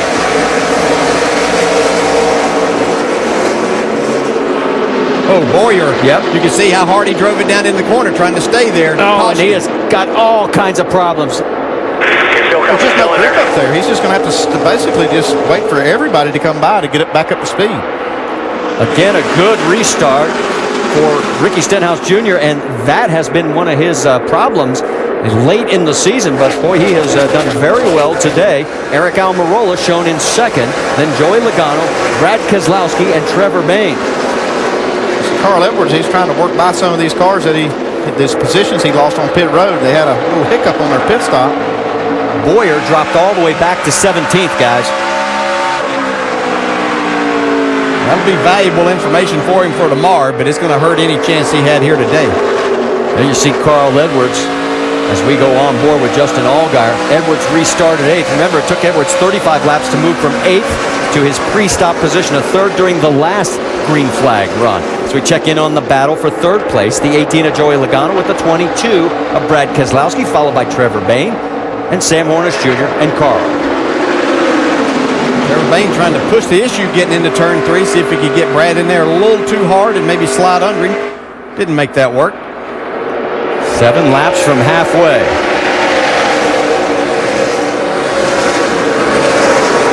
Meanwhile, while all this action goes on, let's get an update on that 18 car. How about it, Doc? Well, guys, Joey Logano dodged a big-time bullet here, as he's on the racetrack here. They're trying to win an owner's championship. Left rear tire, huge cut in the left rear tire. He came on the pit road a moment ago, had 2 pounds of air in the left rear. Remember, there are no interliners in these tires here, so another half a lap, he'd have been in the wall, guys. And right now, the owner's championship, that team title, the 18 has a 5-point lead based on where they're running. Here comes the 22, though, trying to take the spot away. Yeah, and I can tell you, when they redesigned this racetrack and did everything, they weren't planning on this right here happening. They paved all of that area down there. It used to be a lot of grass. Brad Keselowski's making it work. Really going to have to pay attention as a driver, though, knowing exactly where that car is as you enter turn 3. Trevor Bayne, you saw him get a little bit of a wiggle there. Right side of your screen, the battle between the 16-2 of Michael Annett and Elliot Sadler getting a push from Clint Boyer. Yeah, Elliot Sadler just really struggling with his car. He can't get into the corner. He is so loose. That's been a situation they've fought since Thursday when they got here. And Boyer dropped back to 17th after running high there on the restart. Now he gets around and picks up the spot, so that puts him up to 15th. Let's get an update from Vince Welch.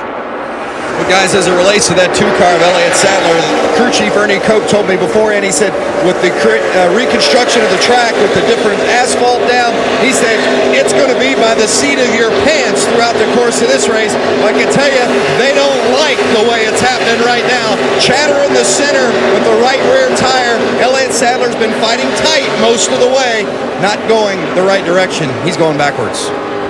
All right, thanks, Vince. We can tell you DJ Kennington has been checked out at the Infield Care Center, has been released.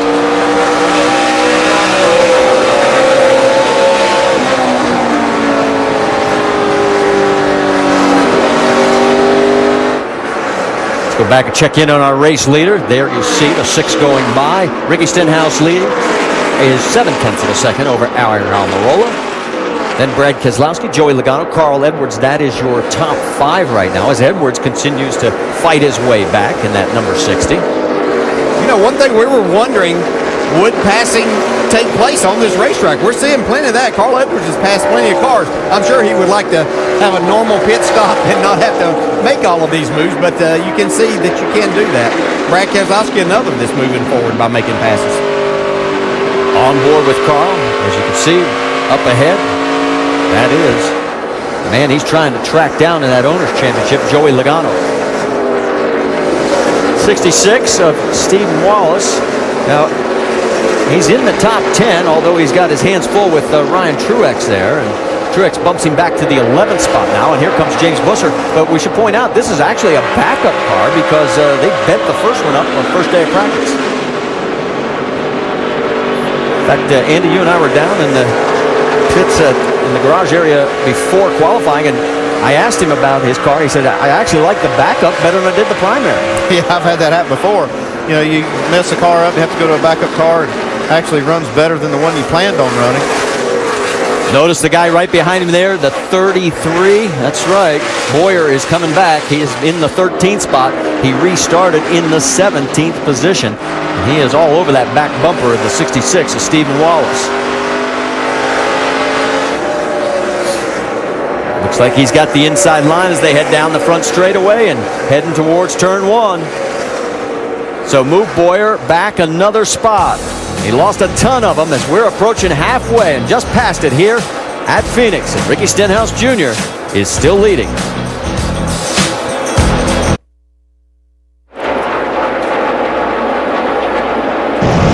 Just past halfway here at Phoenix International Raceway, and we had some early action Lap 1, turn 3. Yeah, turn 3. You see Brian Scott getting the wall right there. Had a little tap from Reed Sorensen. Really caused a big crash. Danica Patrick is involved in it. A lot of wrecked cars down there, Brad. Wiped out a lot of cars on the first lap. I think they shook it out and learned a little bit from something from that. Eric Almirola goes out early, though. Leads 66 laps. Was running really strong early in the race. Still in the top 5 as we speak, but had a strong start. Championship guys, 1 and 2. Ricky Stenhouse Jr. in the 6, Elliot Sadler in the 2. Spent a little time racing each other on the track. Sadler had a few handling issues that allowed Stenhouse Jr. to pull away. That's our 5-hour energy rapid recap, getting us caught up with what's happened so far. Out front right now, Ricky Stenhouse Jr. trying to win his first championship from the perspective of a couple of former champions, both of you. What do you make of his performance today? Going out, not protecting, but going out and trying to get the win. Well, sometimes it's really hard to protect, Nicole. You don't want to get yourself back into that mix of cars and really risk anything. If you got the fastest car, which he has right now, go ahead and get away from those guys. Drive on up there. And that's what he's doing now. His lap times have been the fastest most of the day. And right now he's up there leading this race with a real good handle of car. And in my opinion, Brad, you correct me if I'm wrong, but he's got a car that drives real good now. Go ahead and use it and get up there. Seems like he gets better and better too, Rusty, as he talks to his crew chief. And you're exactly right, Nicole. In any sport, you don't want to play to not win. You don't want to protect and try not to lose. You want to take advantage of your assets and everything you got. And what this young man has is a great race car, an aggressive personality. Cut him loose and let the big dog eat. It's very interesting how they try to make that pass. We're looking at live. I'll tell you what, we're taking a look at this racetrack right now. This design is a little bit questionable, the redesign of this racetrack. The guys are not using the back straightaway as planned. They're going down to the apron. And I'm sure when the race is over, if the drivers do complain about the track, I'm sure ownership will step in and fix it. I've seen it happen in Texas a couple times when the drivers just didn't like it. But I didn't think they'd be this far down an apron where they're not supposed to be running, but they are. Marty, when they go below that yellow line, it makes you certainly go, where are they going? But they're doing it with a plan. And a couple of them are making it work for them as well, Nicole. As there you can see, Eric Almirola, who was the early leader in this race, under attack from Carl Edwards. And that is for the 4th position, as Joey Logano is now 3rd, and they're all chasing Ricky Stenhouse Jr. and Brad Keselowski, who are running 1-2. And you're saying, well, wait a minute, where is Elliot Sadler? Sadler is all the way back to 15th position, and right now the lead in the championship is 35 points. And I didn't think we would get to this issue, but the way it's looking, if Stenhouse leaves here with a 48-point lead, he wins the championship. So Elliott cannot afford to continue going backwards. He's got to start picking up some spots. Here's some lap traffic. Whoa, they're going to split him on both sides. That's the 40 of TJ Duke as he's getting an eyeful. Yeah, it looked like that worked out for Almirola. He was able to get by cleanly. Yeah, it really cost Carl Edwards some time right there as he was trying to make the pass. It's Trevor Bayne right behind his Roush Fenway teammate. Now, remember the last couple of pit stops, Carl Edwards has not had that kind of performance that we've seen in the past. Let's go back and then listen to the radio because we think we figured this out. Explain to me exactly what happened there. Yeah, with the bleeding the shocks, the right front tire won't come out. It's pressed down there, so it just won't come down out of the wheel well. So you heard him there telling Carl, don't slam the nose because we can't get the right front tire off. And you heard them talking mechanically. For more on that, let's go to Tim Brewer in our Craftsman Tech Garage. Tim, what exactly can he do to stop that on the next pit stop? He's got to stay off of that brake pedal, Jamie, because what Mike Beam is doing is utilizing the shock absorber. When you go down in the corner, Carl gets on the brakes, it literally pulls the front end down, trying to get the splitter on the ground to get aerodynamics. But what is happening when he's rolling into the pits real hard, gets on the brake pedal, it pulls the front end down. Therefore, the tires will not come out from under the fender wells. All Carl has to do is roll into the pits, get on the brakes just lightly, he'll be just fine. But when he slams on them brakes, that front end goes down. It's not going to come back up because it'll bleed the shock absorbers. All right, thank you, Tim. As there you see the explanation and what has happened to Carl Edwards as far as those pit stops, and it has cost him on the track. Although both times he has worked his way back. You see he's back in the top 5. He's got Almirola right in front of him in the 88. Everybody's chasing Ricky Stenhouse. Tonight, the ESPN networks feature 3 top 10 ranked teams from the SEC, and the ESPN2 at 6 Eastern following us. It's Tennessee versus number 8 Arkansas. 7 o'clock Eastern on ESPNU, number 1 ranked LSU hosts Western Kentucky. Then ESPN at 7:45 Eastern has number 3 Alabama up against Mississippi State. All 3 games are also streaming live on WatchESPN.com and the Watch ESPN app. College football lives here. Back here at the Wypall 200, Ricky Stenhouse Jr. has been living large. He has got a 3-second lead over Brad Keselowski. And let's get some stories in the field as we go up to speed with Nationwide Insurance and start it off with Dave Burns. Championship leader Ricky Stenhouse and his team have maintained all weekend long. They just came here to run fast and win the race. Listen to this recent radio and see if you think Ricky cares about where second place might be in the championship. I know you're wondering, so I'll tell you that the 2 cars, the line now. Figured you'd know me by now. I really wasn't wondering. Yeah, therefore. All right, nice and easy with these lap guys. Stuff are coming out back. I know you probably don't believe me, but I'm running it really easy. I bet you are. One other point to think right in there, the main thing he's got to watch out for now are those slower cars that he's lapping now. You got to pick where you pass them and not touch them. Doc? And a little humor out of the third out of the 18 car of Joey Logano. Joey said, wow, a minute ago when he pitted, boy, pit road is really slick down there, guys. And Jason Ratcliffe, the crew chief, said, you know what? Unlike the Russian judge, I'm going to score you a 10 for style points because you were sideways on the way in and you were sideways on the way out. So having some fun. Vince. The 88 of Eric Amarola coming into today's race, crew chief Pop Shuri said they were the happiest they've been all year concerning the speed and the balance of the car. They started the race on the pole, led the first 66 laps, but since then, as Amarola says, the track is really tightening up. They've lost a few spots. Amarola now running 4th. Vince, nothing funny about Clint Boyer's weekend in the 33 Nationwide car. His first lap of practice on Friday afternoon, in the wall. They spent the next hour fixing it, including Clint himself working on that right rear fender well, tapping out the metal to make sure the shape was just right. And remember on this restart, he was second on the outside and got up in the dirty part of the racetrack. Fell all the way back to 17th. He's raced his way back up to 9th. Jamie? And James Buescher in the 30s racing his way forward. He started the day 15th, making just his 10th nationwide start this year. Has a different spotter up on the stand today. Jeff Dickerson. He usually spots for the 24 at Jeff Gordon in the Sprint Cup Series. He was also the spotter for Kyle Busch for many of his victories here as well. The two working very well together today. The car right now just a little bit tight, but he's moving forward. Vince? And the 2 car of Elliot Sadler came into this race needing to make significant gains. He trailed Ricky Stenhouse Jr. by 17 in the championship. Just 2 races to go. A critical stage of the championship for Sadler. But right now, Elliot says he's lost all side bite in the rear, burning off the right rear tire way too quickly. And while Stenhouse is leading the race, Sadler has slipped to 13th, Marty. And what that means is he is now 33 points behind as they run right now with a race. And a crash. The 28 of Derek Cope involved. 19 of Mike Bliss has also been involved in that. There you see Bliss's car as they come down the front straightaway here. So our 4th caution of the day. Yeah, both these cars are torn up pretty good. See right there, Derek Cope's car hard in the wall. Derek was 28th, 3 laps down, and Bliss was 19th, still on the lead lap. The good news there is the window net is down, signaling to officials that Derek is okay, and Mike is already climbing out of his car. So we have 70 laps to go. That definitely puts us within the go to the finish mark. Oh yeah, they can make it from here, so they'll be coming down pit road to get fuel and possibly 2 tires for the leaders.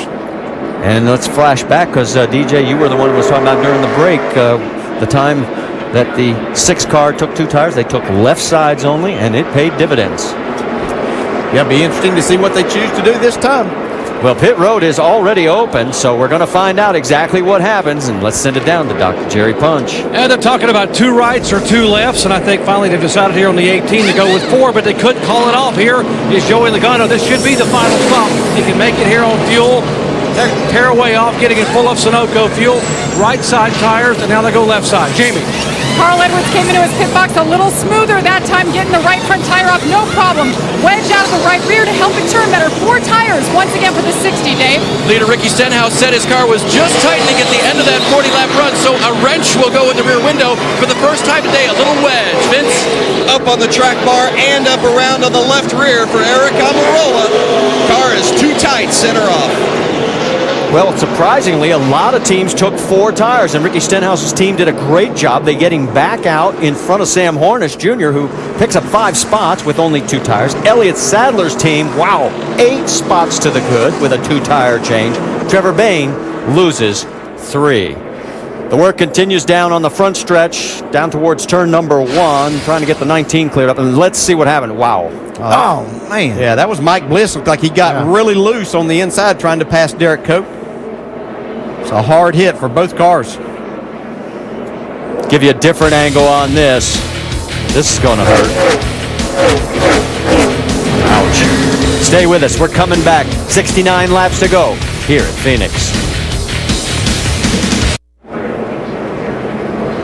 Welcome back to the Wypall 200, and make sure to go to NASCAR.com for all your latest NASCAR information. And while we've got a moment, I want to remind you to join Goodyear and NASCAR in saluting America's armed forces and give back by helping support our troops. Visit Goodyear.com/support our troops to learn more. Goodyear, official tire of NASCAR. Well, the 88 of Eric Almirola led the first 66 laps of this race, but they had issues on pit road, missing a lug nut on the right rear and having to come back down. So he would have restarted in the 6th position, but he's going to find himself much farther back in this field and may have lost his chance for the win. Watch the right rear. Yeah, his right side tire changer. You see the right rear missing a few nuts.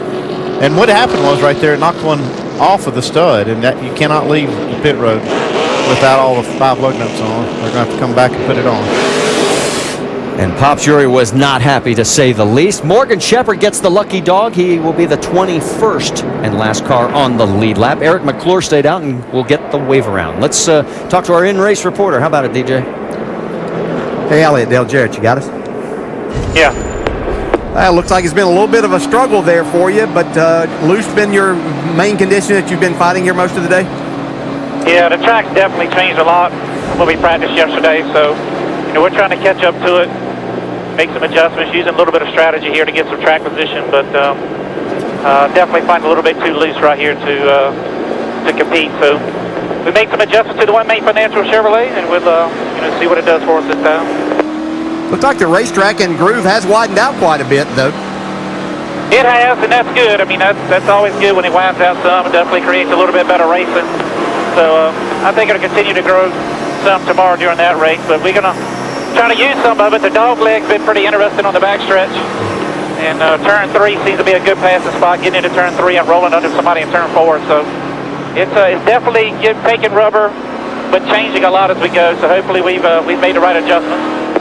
Okay, good luck in these last 60-some laps, bud. All right, thank you. Elliott will restart in the 5th position.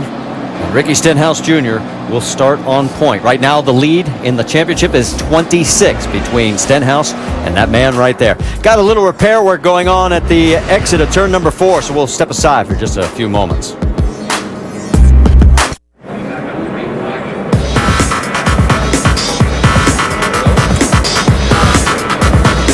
Checking the motorsports calendar, we've got qualifying tonight for the NHRA, 12:15 a.m. on ESPN2. Everything else is tomorrow. NASCAR now kicks it off at 9 a.m. Eastern on ESPN2. And then, of course, the Cobalt Tools 500 on ESPN at 2 o'clock Eastern.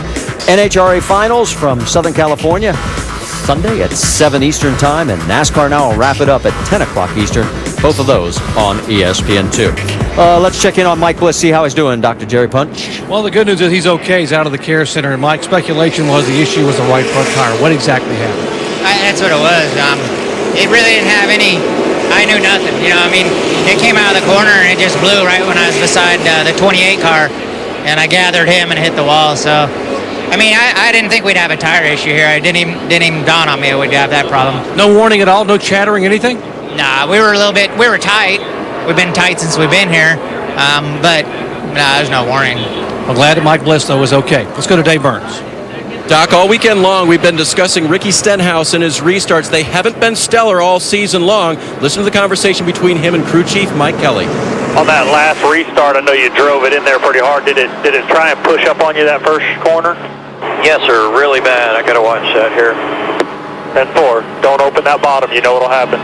Great counsel. He's had great restarts today, guys. And remember what happened on that last restart? Boyer was up there as well. He got up into the marbles and dropped all the way back to 17th. Let's reset it for you. It's Stenhouse alongside Sam Hornish Jr., Brad Keselowski, Joey Logano, Elliot Sadler in 5th, and Carl Edwards rounds out that 3rd row. Pace car has pulled down. When we come back across the line, there will be 61 laps to go. Everybody can now go the distance. And it's the dash for the cash and the points. Here we go. Green flag's in the air. Oh, Stenhouse spins them. Spun the tires big time right there. Let's see if he's able to hold on. Looks like he locked up the left front, too, getting in the corner. Hornish. We're going to try and make it 3 wide.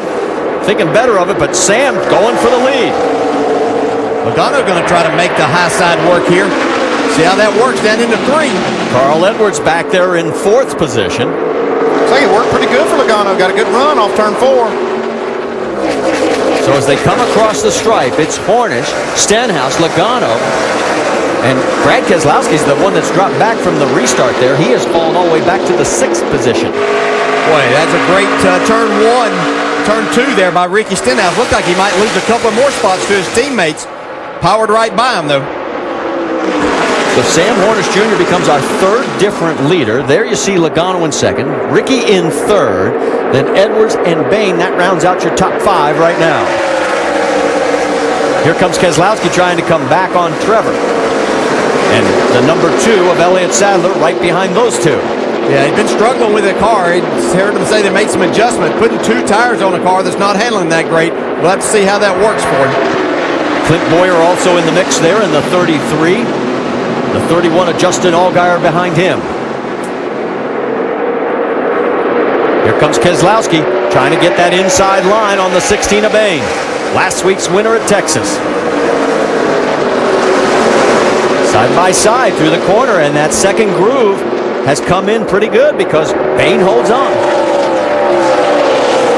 Yeah, you have so much room up there off of turn 2 now. You can get back in the gas early. So now that they've got a little more room up there in 1 and 2, actually getting more room down here in 3 and 4. You can see those 2 battling it out, and also behind them, Elliot Sadler.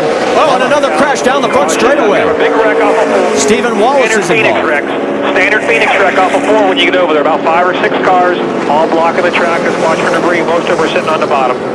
There's the 66. The 30 of James Busher is also involved in this. The 30 was 12th. The 66 was 14th. And we now have our 5th caution of the day.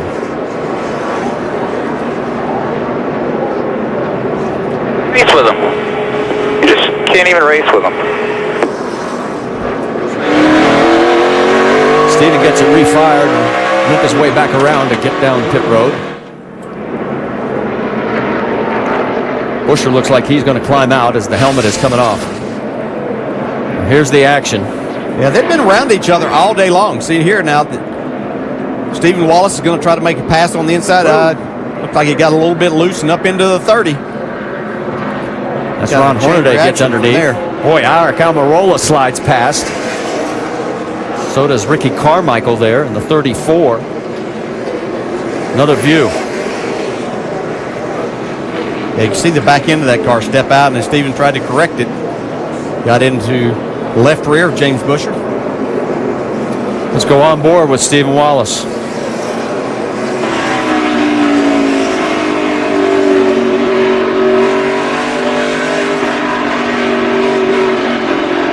Right here, Steven just trying to Still inside. check up on the throttle, get a little bit loose, and gets in the left rear.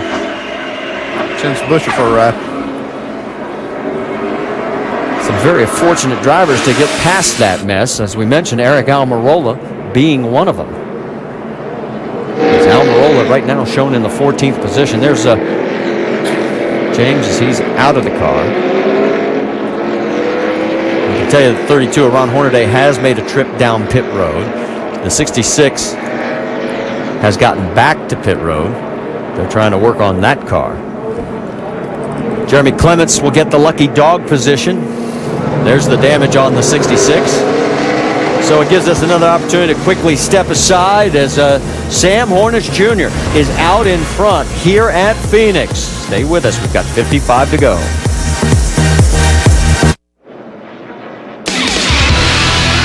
NASCAR Nationwide Series at Phoenix is brought to you by Papa John's. Earn free pizza fast with double Papa rewards every weekend. Only at papajohns.com. So back here under our fifth caution as the cleanup continues, a two-car incident, and the worst of it right there for James Busher. The 66 of Stephen Wallace has made it back to pit road and is back out in the garage area. As you can see, they got more work to do. Let's check in down on pit road. Dave? With Mike Kelly, who's doing the data now, counting your laps since you've led today. Congratulations, you've led the most, so there's a point there. And I don't think anyone can get by you with any to go here. Let's talk about restarts. He didn't push up like you guys talked about, but he looked like he spun the tires. Yeah, I'm not really sure. We didn't get a really good one. Ricky's doing a great job today. The Ford Drive 1 Mustang's been fast. We had a game plan when we came here, knowing what the track would be. If we could get out front, just stay out front, use strategy, have a really good car. It'd make our day a lot easier. We still got 50 laps to go. A lot of things can happen here, but I like our chances. You like the balance right now? Yeah, he's been real happy with the car today. It's been good out front. It's been fast. All right, well, forget about balance, Marty. What about speed? They've been fast. They have been fast, and Ricky right now shown in third position behind Sam Hornish Jr. and Joey Logano. It has been a slugfest for a number of cars here, as from the very get-go on lap number 1 when we had an 8-car incident, right on through to this current incident involving 2 cars. Ouch. It's been painful today at Phoenix.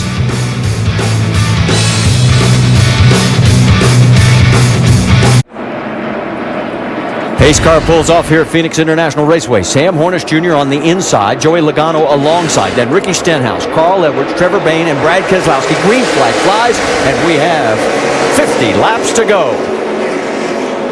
And Ricky Stenhouse was spinning the tires again. His teammate Trevor Bayne was banging on his rear bumper right there, wanting to go. And boy, what a nice restart for the 12 as Ryan Truex shortcuts it. Man, check out Truex move down the back stretch, not straight away. He straightened it out a little bit, though. Yeah, put Elliot Sadler on the high side of a 3-wide situation, which he did not want to be in. As they come across the stripe, it's Logano second, Edwards third. And there you see Ricky Stenhouse Jr. and the 22 of Brad Keselowski. Whoa, a wiggle by Trevor Bayne. Yeah, they're racing hard back here. What a great restart by Sam Hornish there. He's done a great job here all day, but that was very impressive way he started. Remember the pre-race radio, we heard one of the teams saying, look, just get through the first 150. Well, we're in the final 50. It's go time for a lot of these guys. They can all go the distance.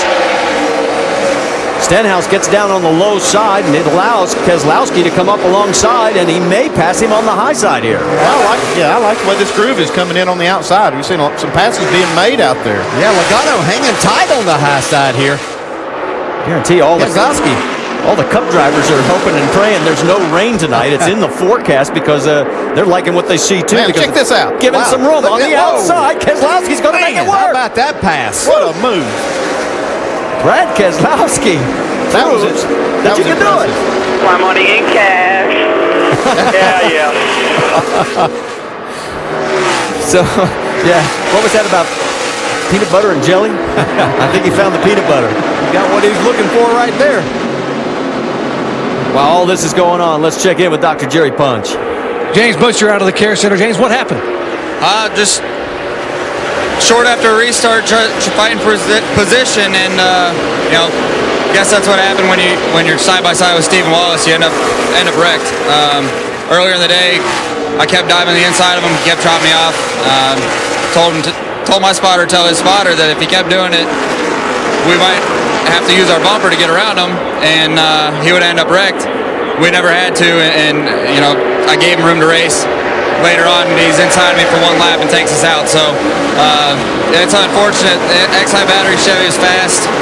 Probably had a top 10 day going, but and the track is starting to widen out. You can run 2x2 if you give each other the space to race side by side, but he doesn't give anybody any space.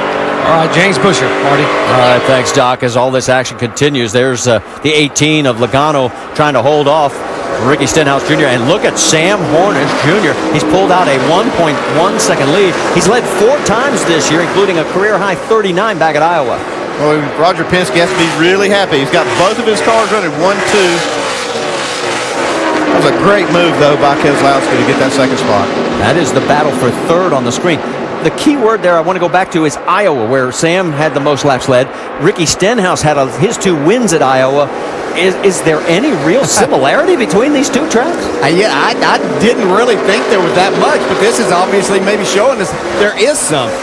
The big glaring difference would be on the back straightaway here, where you have the big dog leg, the big turn back there, but the corners wouldn't, it probably wouldn't be a stretch to say that. So these drivers are showing us that maybe that is something that they could go off of. Of course, the Cup cars don't run at Iowa, so those guys wouldn't have anything to go off of.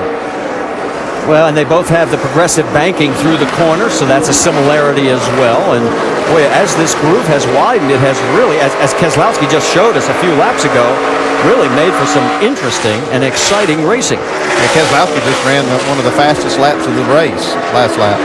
27.3-second lap. And there's a lot of drivers that are sitting watching this race that are scheduled to run tomorrow in the Cup race that are really happy to see that this groove is widened out. They're going to be able to really do some fun racing and a little bit back like the old Phoenix. Okay, so Stenhouse is running 5th. Elliot Sadler's running 12th, and that means the point differential is 26. So, crew chief, you're talking to Ricky Stenhouse Jr. What are you telling him right now? No, just be, don't go slow. I mean, you're not trying to keep you from passing cars. Just don't take any chances. We got a good car, and if he keeps on just marching, he's going to get these spots back, and he still will contend for this win. Sadler was 36 points back on lap 108. And we've got another caution on the track. The 89 of Morgan Shepherd has turned it around. And Morgan has had a heck of a day going. He is on the lead lap until this moment. We'll see if he's able to stay on the lead lap as he gets it refired. He's in 19th position. Yeah, he stays on the lead lap. Yeah, he'd gotten a little bit high down in 1 and 2 a couple of laps ago. I don't know if he might have had a tire going down or if this was an issue with another car. 23 of Robert Richardson Jr. takes the advantage of coming in and doing some more work. They were involved in some of the earlier action. Oh, yeah, that's Morgan getting in. On the inside trying to make a pass. Got in there too hot. And Robert was involved in this one. We didn't see that at first. Jeremy Clements is going to get the lucky dog. That'll give us 20 cars on the lead lap. Here's another view. It's just another one of those cases we talked about going downhill into turn 3, carrying that speed. You can get in there a little hot, start to wheel hop just a little bit, then you're chasing it up the track. And when you're on the inside of someone, they usually get the worst end of it. So now our 6th caution of the day here at a total of 36 laps so far run under the caution.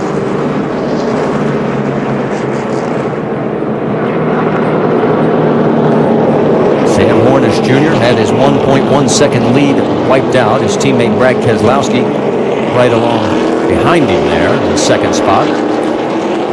Looks like the 2 car of Elliot Sadler is going to take advantage and bring it back down pit road.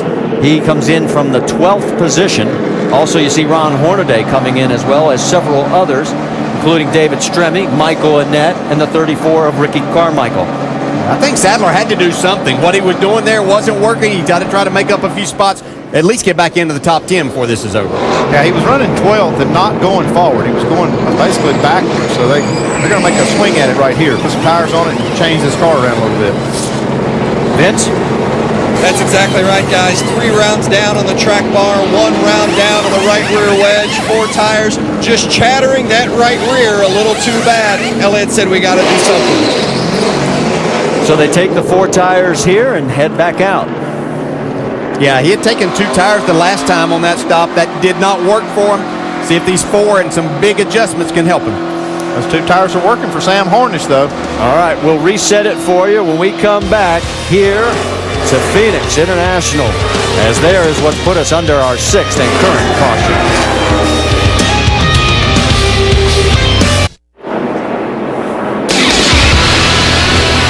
NASCAR Nationwide Series at Phoenix is brought to you by the new City Simplicity card. Get started at citysimplicity.com. Back here at Phoenix International, where when we go back to Green Flag Racing, it'll be 35 laps for the cash. Sam Hornish Jr. on the inside, alongside his teammate Brad Keselowski. Green flag in the air with Edwards, Logano, Stenhouse, and Boyer. Another good restart for Sam. Yeah, he's got that figured out. He's got a good launch. He clears them by the time they exit turn 2 through the dog leg. Keselowski right behind him. Stenhouse lost a spot back there to Clint Boyer, trying to hold off. Got Ryan Truex, yeah. Truex really fighting back hard. On board with Justin Allgaier. Like somebody brushed your wall off turn 4. Maybe King. Looked like the 88. Eric Almirola, he striped it. Drew Nemechek up there in no man's land right there. And it's going to cost him. He's dropping. And here's the battle for second now. Carl Edwards side by side with the 22. Let's see if Brad can hold him off. Now, Brad was running that outside lane that last restart real well. Yeah, passed a couple of guys on that outside that stunned all of us. And he does hold on to the spot. Ricky Stenhouse Jr. there in that white number 6 trying to get underneath Boyer. He's still got Ryan Truex in the 20 all over his back bumper, and then there's Allgaier. Yeah, Ryan Truex has done a terrific job here today. We saw him earlier get moved out of the way a little bit, fell back outside the top 15, but now well up inside the top 10. He is the best running of the Rookie of the Year contenders right now in that position. The battle for second heating up again. Well, this racetrack really has come around, hasn't it? That's outside lane looks good. Yeah, it really has. It reminds me a lot as you exit the corners and things, a lot of what we saw with the old race surface here, how difficult it can be to try to make a pass, but you've got 2 grooves to work with. Or maybe more than that, looking at Clint Boyer. Clint took all 4 down there, and the 18 took 2 of them on the left side below the line. And they are going after each other for position. While all this goes on, here we go. Down the front straightaway. Boyer's got a fender. Can he get half a car length? Now, side by side. Coming out of the corner, they're still side by side. See, Boyer doesn't go down below the yellow line there. Down into 3, where at the beginning of this race, if you weren't single file, you were in some serious trouble. But what we've seen now, 3 and 4, got more grip. Oh, almost 2 of them brushing the wall. Including our points leader, Ricky Stenhouse Jr. We saw that last week. Remember, late in the race, a couple of times, he got it loose coming out of 4, calmed back down, picked up a lot of points. Yeah, actually able to increase his points lead when he looked like he may not. Sadler with the 4 tires trying to move back forward here. Sadler right there trying to get around David Stremme for that 12th spot. He does have it. That's right. Yeah, he restarted 15th. He did, and but 12th was the position that he gave up to come into the pits to get 4 tires and make some adjustments. So we'll see if he can make up a few more spots. Checking in on the battle for 9th is Trevor Bayne going around Eric Almirola, and what a tough break for Eric when they missed the lug nut on that right rear, because he had himself a potential race-winning car, led the first 66 laps.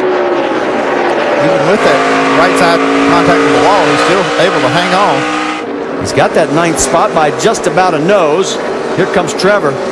And there's Jason Leffler trying to insert himself into the picture in the 38.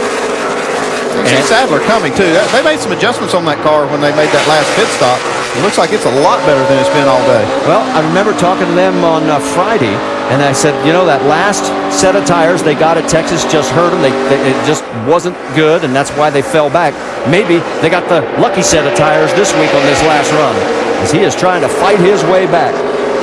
Right now, the points differential would be 25. Yeah, and each one of these cars that Elliott could potentially pass is just keeping him in the game a little bit more as they get ready to go to Homestead next week for the finale. His goal was to pick up about 9 to 10 points. He has not come close to that. He's lost ground as they currently run. Yeah, he's trying not to lose 9 right now. These guys still going after each other. And notice the sun is starting to become a factor heading down into turn number 1. Elliott's got the low line. They're going to go 3 wide. Yeah, that's a great move. You can see Jason Leffler really get loose there. Down in 1-2. Elliott's able to make that pass 2 at a time. Easy! No! No! What are you doing? Leffler gets into him. Oh, that's terrible. And Almirola gets contact as well, and the caution is out. Clements gets involved. So, Morgan Shepherd. Morgan, look, And the championship for Elliot Sadler might just be in a heap right now, as there is a red caution flag, and we may get a red flag here, we're being told. That just started with Jason Leffler just dumping Elliot Sadler getting into 3. Man, that's just too bad for a lot of people. It was a battle for 10th on the track. And remember, 48. That's a whole fuel cell out of that car. 48 is the magic number for Ricky Stenhouse Jr. And you can see Elliot from our camera inside. Yeah, he didn't deserve that. No, that's Jason. I don't know why that may have started. He was the one that got loose down in 1, opened up the inside for Elliot. Elliot made the pass, and then he just ran into the back of him. I'm actually surprised at how calm he is right now. Yeah, he's probably not as calm as you think. Yeah, I was expecting smoke coming out of his ears. There's Leffler. He's out of the car. Official still talking to Morgan Shepherd.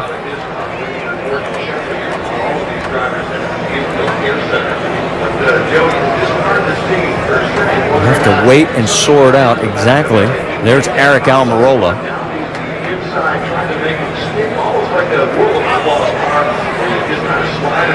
Yeah, Morgan Shepherd's the other one that took a pretty hard lick there at the end of that. So the right front corner of his car destroyed. And so far, as you see Leffler walk back, Morgan has not climbed out of the car. What a shame, too, for Morgan. He was running in the 18th position. He done a great job all day. Got the lucky dog twice, but still was doing an excellent job. And everybody who follows this series knows just how limited the budget really is for that 89 team. And for Almirola, goodness, what do you say? I mean, after leading the first 66 laps, the one lug nut puts him back into the field deep, and here's what the end up product is. Yeah, that's the kind of things that happen when you get back. And usually one mistake compounds the rest of the day, and you get yourself in more problems. There's Morgan. There's a good sight. Morgan Shepherd at age 70. Getting yourself bounced around in these race cars at any age, let alone age 70, is not fun. So it's good to see Morgan being able to walk to the ambulance for the mandatory trip to the infield care center under his own power. All right, let's go back and see if we can sort all this out again. You can see the pass here, and Elliott makes the pass really clean. Slides back up. I'm sure Jason Leffler's going to say, well, he lifted too soon, but it's your job there to judge off of that car in front of you. Hornaday got past. There is Clements as he gets swept up in it. The 89 of Shepherd. Another view. You can see Jason Leffler got a little bit loose there. That was in turns middle of 1 and 2. And he gives him plenty of room. He takes the apron, and so it doesn't put these other 2 cars in jeopardy. And then Leffler just dumped him.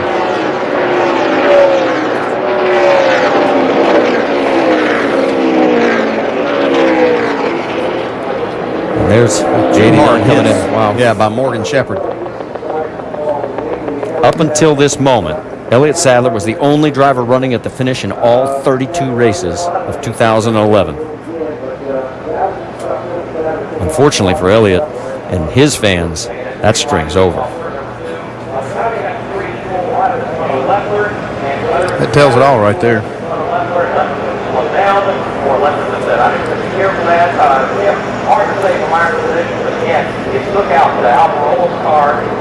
Of course, while all this was going on out on the track, the team is watching intently. And here is their reaction. That's Ernie Cope.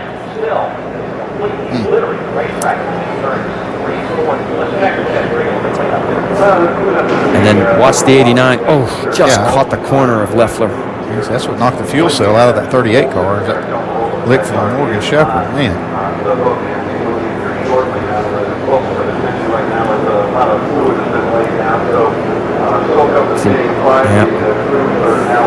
Yeah, that was a hard lick.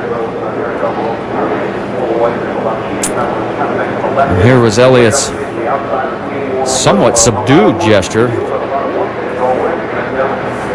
as he obviously not happy with Jason Leffler, but as I said, I was expecting to see smoke coming out of those ears. because I think he knows exactly what it means right now with the championship, as we are under a red flag here with 25 to go. Under a red flag here at Phoenix with 25 to go gives us a chance to tell you about the calendar.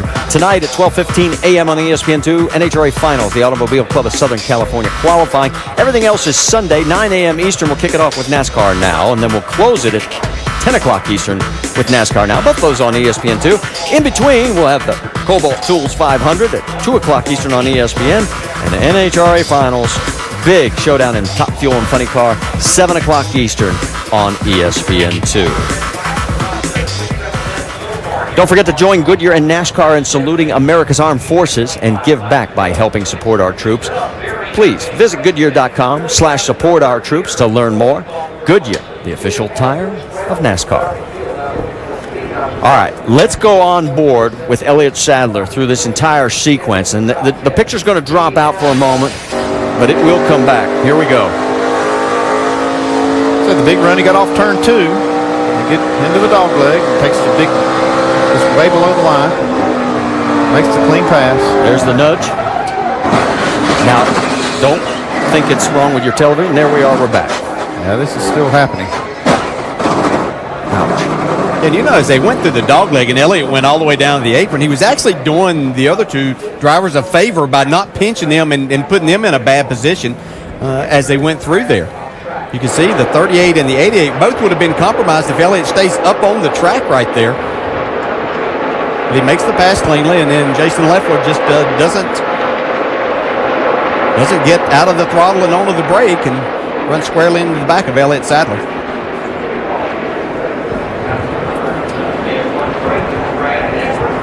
All right, let's check in on some of these guys that were involved in this mess. Doc?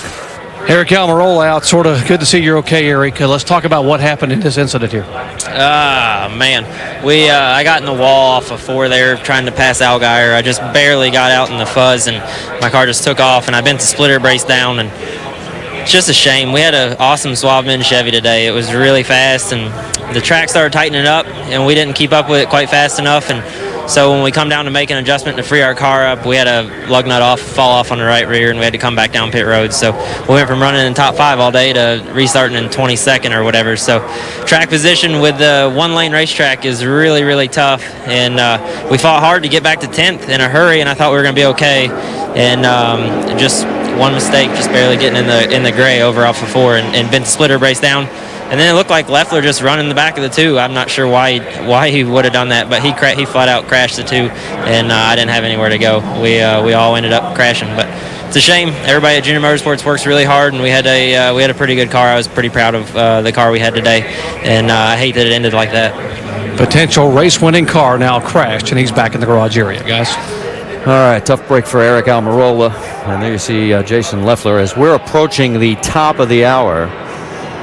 As we are under a red flag condition here with 25 laps to go. All right, we want to give you a program alert. ESPN College Football Primetime presented by Miller Lite with Tennessee versus Arkansas. You can find kickoff at 6:05 Eastern over on ESPN News. That's at 6:05 Eastern, as we are going to wrap things up here as quickly as we can once they get the track back in racing condition with 25 to go. Okay, let's update the championship scenario. Let's talk to a very disappointed Elliot Sadler. Doc? Elliot Sadler coming out of the Care Center. Elliot, looked like you had made a move and had 2 cars passed. And what happened? I'm sure the video shows that the 38 just run right in the back of us. So not much respect for guys running for the championship. And there's nothing I could do. He just hit us square in the rear, and I just lost it. I don't understand. He's not running for anything. And I cleared him. I even gave him extra room to not try to crowd him. And it's very frustrating, man. My guys worked their butt off to get us in a good situation to run for the championship this year. We made a good pit stop there at the end, working our way back up. But very frustrating not being able to go to Homestead, having a chance to win the thing. So I let my guys down, especially today. I let my sponsors down, not having a chance. And but I definitely want to thank them for their support. Have you spoken at all to Jason Leffler? And if not, what will you say to him? Wow, what do you want to say to him? That's it's no need to fuss about it. just one of those things. He just run right in the back of us. Some things you can talk to people about him. He's got into us a couple races this year, road course, stuff like that, and we just kind of let it go and tried to move on, but we couldn't come back from what happened today. But what do you say? It's not going to fix the issue that we're out of the race and have lost our chance to win the championship. Elliot, what about the line? You really were diving down off the racetrack on the bottom and try to make the pass. Why that line? Everybody's doing it. Look at the race. Everybody's doing it to make passes, and it's actually giving the other guys more room. And I think you're going to see it all day tomorrow too. So I thought I was doing the right thing to get away from them. They both got loose in the middle of 1 and 2. I pull up under them, get away from them to not crowd them all up because the track's narrow. Pull up, clear them, and then had the line going into turn 3, and he's just running the back of me. So very frustrating. Very frustrating. Seems like you work all season long to put yourself in a situation, and just it all goes away at a split second. Okay, thank you, Elliot, for coming out. Very, very upset, Elliot Sadler, and rightfully so, Marty. Well, Doc, it's not officially over yet. Yes, it's a deep hole. There is only one way that Stenhouse can clinch today.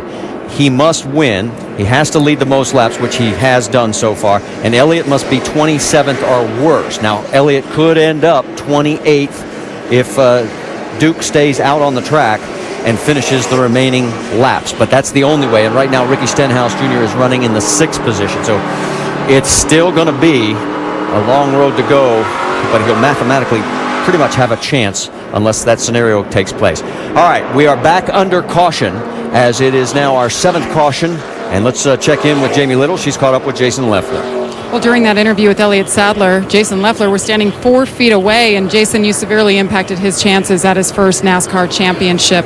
What exactly were you thinking there? Well, I was racing, and he stopped sooner than I expected, but ultimately it's my responsibility, and he slid across the racetrack. I think he got in early not to overshoot the corner. I was racing Eric, but I take full responsibility, I run right in the back of him. But it was the last thing. It wasn't on purpose. It was a mistake on my part. So feel bad for him and his guys. Feel bad for everybody on the Great Clips team. We had a pretty good car going today, and just one of those deals, just happened instantly. And it's tough back there because when the guy slides across the racetrack, he clears you, but he kills all his momentum. And he's a good driver, smart driver, so obviously he lifted early to keep from blowing the corner. I was racing Eric and just made a mistake. It's all my fault, I can't, but that's what happened. It certainly wasn't. That's the last thing I wanted to do to Elliot and his guys and affect the championship like that, You were racing through the dogleg. Elliot Sadler was cutting that corner there, and you said he slid up into you. What are your thoughts on that line? No, I didn't say he slid up into me. He slid up in front of me, and he did everything. He actually was trying to give us more room, I think. And but when you do that, you kill your momentum. But it was certainly, listen, I'm not putting any blame on him. I'm just telling you what happened. So I think he backed off earlier than I expected, obviously. But it certainly wasn't on purpose. I feel bad for his sponsors, everybody there at his team. Feel bad for mine, but that's racing. Showing some remorse, Jason Leffler taking full blame for the incident that has taken Elliot Sadler out of the championship as of now. And Jamie, as Elliot pointed out, he has been running that line before, as has many other drivers. And as Elliot pointed out also at the beginning of this year, this was a rebirth for him, an opportunity with great equipment, with KHI, soon to be Richard Childress Racing Machines. And it's not going to come to fruition. No, it's not. But, Elliot's had a good year. He'll go back at it again next year. And, everything's said there. It was right. There was nothing wrong with the move that Elliot made. Jason Leffler admitted he made a mistake. And any of us that have ever driven a race car, we've all made mistakes. And this was just a very unfortunate one for somebody that was battling for the championship. I think both drivers handled it very well. I have to commend Elliot Sadler keeping his poise there for that interview, and then you got Leffler manning up and saying, hey, it was my fault. Absolutely. Yeah. Rusty, I know you want to get in on this. Look, I tell you what, I feel sorry for all these guys, I really do, but we sit in the pit studio and we almost saw this coming a couple times with other cars, guys. When they get down this low across the apron, which is something they can do, the cars are handling good down there, but when they come up, they're at a straighter line going at the corner, and they have to get out of the gas earlier when that happens. And when they get out of the gas early, you're just not going as fast as the guys behind you. Jason could have got it out of the throttle earlier, but I didn't think he anticipated, like he said, that Elliot would get out of the gas early. But Elliot had to get out of the gas earlier because of the line he was having going at turn 3, guys. All right, thank you, Rusty. As there you see the exact dog leg. And I'm not sure that's exactly what the designers had in mind, but it's made for some interesting racing today, that's for sure, and it's going to make for some interesting racing tomorrow. I can assure you that's way away from where they had that design. They were planning on the cars being up against the wall coming out of there. And we've caught up with Morgan Shepherd. Let's talk to him, Doc. At the age of 70, walking out of the carousel, other than a little bruise on the hand, Morgan, you okay? Yeah, I'm okay. It's a shame, first decent run that we was having this year, and I think we was 17th at the time. And the back straightaway, some of the guys would cut across the apron, and I think that's kind of what caused the wreck. The two went down across the apron and slid up in front of 38, and then everybody got together. And if you get up out of the groove, you can't get stopped. And I got up in the slick stuff, and I couldn't hardly slow down. So bad deal. Morgan, you've been here all 30 years in this series. Do you go to Homestead and finish out the season? Well, right now I don't have a motor. That was my motor that was going to run at Homestead. Our engine that's in the other car's got 900 miles on it, so I don't know if it'll go another 300, but we'll be down there. I run as long as I can. Morgan Shepherd, 70 years of age, been here all 30 years of the NASCAR Nationwide Series, guys. Yeah, if I had a motor, I'd loan it to him. He's been in this series a long time. And he would have been at 17th. That would have been his best finish of the year. His best run was back at Las Vegas, where he came home in 18th. And you can see the guys back in Elliot's garage area with a torn-up race car and a broken dream. If he could have just missed that wreck, there's only 15 cars in the lead lap now. Just a few inches that he needed to miss it. All right, let's reset it for you because Sam Hornish Jr. is looking to make a little history of his own to pick up his first Nationwide Series win. Brad Keselowski, his teammate, on the high side. Edwards, Logano in row 2. Then Boyer and Stenhouse in row number 3. And Ricky's got to be just thinking big picture right now, right? Yeah, up on the outside, though, there he is there. And I always wonder, when you have these red flag conditions and the tires cool down, the air pressures go down, what's the car going to do when you drive off in that first corner? When they cross the stripe, it'll be 19 laps to go. Sam Hornish Jr., remember that sun is starting to set right in their eyes as they head into turn 1. Oh, and Sam spins the wheel. Yeah, but he recovered very quickly. I think he got a little nudge. I think Carl gave him a good kick in the pants. Here we go, back down across that line. That's Joey Logano in the 18. Remember, that's the battle for the Owners' Championship, side by side with he and Carl Edwards. Team Penske running 1-2. On board with Carl. Yeah, nice job. You can see that outside line able to work really well there for Carl Edwards. He's able to clear Logano. Here comes Stenhouse. Ricky taking a peek inside underneath Logano. On board with Ricky. Well, he's not satisfied to stay put. He's going for the spot. That's Clint Boyer in the 33 right behind him. Well, the last thing he needs to do is get swept up in something right now. Yeah, that's what I'd be telling him if I was Mike Kelly as crew chief. Is, hey, man, let's chill out. Finish this thing off here because we got a big lead if we don't fall out of this race. As it stands right now, it's 42 points. Dave, what are you hearing? Before they went green, Marty, the same phrase came out twice to Ricky Stenhouse. Smart and smooth. Remember, he told us before the race started that he can't stop his aggressive nature. He's got to go for it as he keeps his position there in Boyer. But smart and smooth, they've tried to drum it into his head. Yeah, I know, Marty, you keep saying he's got a 42-point lead, but they don't give out points until the checker flag. That's and that's right. what I would be reminded. Look at this. Wow, hard racing going on. Allgaier took Boyer up. High down in the middle of 1 and 2. Stremme coming underneath the 33. What a nice run for David Stremme here in that 70 car. He's got that car up inside the top 10. Boyer might give him a little nudge right here to get that spot back. That's the battle for 9th between those two. And there's Michael Annett. He'd like to get into that mix as well. And Ron Hornaday has worked himself into the 12th position. There you see him in the 32. The 87 of Joe Nemechek shown in 13th. They're side by side. And then Blake Cook, Rookie of the Year contender, running in 14th. Yeah, nice run for Blake Cook here today, up inside the top 15.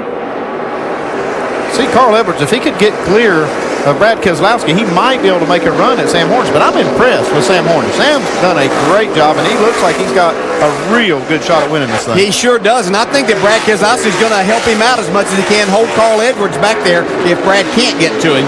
Help his buddy out there, his teammate, see if he can get that first win.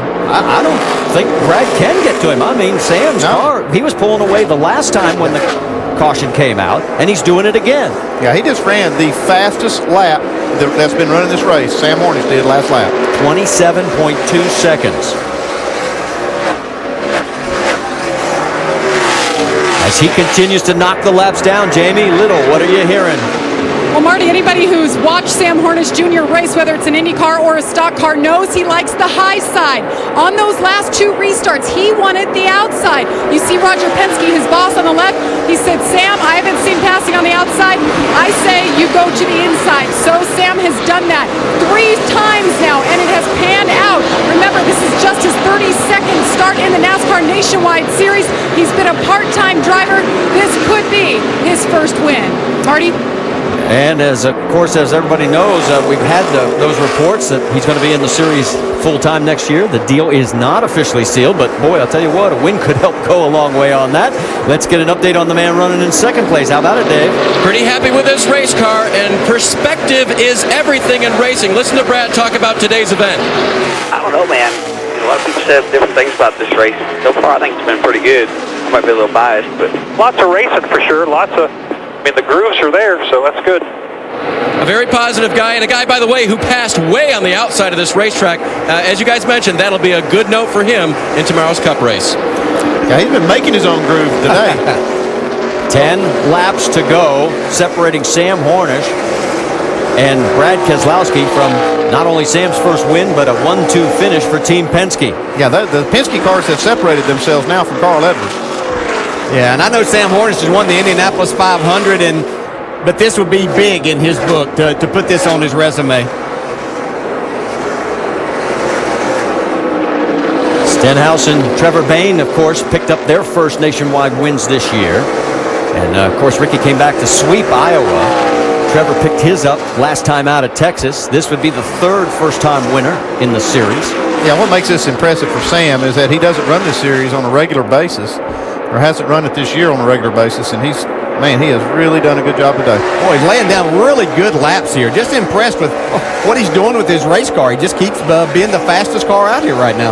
That's what you have to do. I know he's in the lead, but it's so easy to sometimes, when you haven't won, look in your mirror, get distracted a little bit by everything going on around you, staying totally focused here. The lead is 0.7 of a second over teammate Brad Keselowski. Carl Edwards 3rd, Joey Logano 4th. What that means for the Owners' Championship, that team championship that we've talked a lot about, right now, the way it stands, that would be 1 point going into the final race at Homestead next week. And there is Trevor Bayne running, or I should say Ricky Stenhouse Jr. running in the 5th spot and doing a very nice job now of just saying, okay, this is about what I can do, and let's take it and run. Well, he's got a nice cushion. Well, yeah, and he could also help this Owners' Championship. If he could pass the 18, that'd be another point for the 60 team.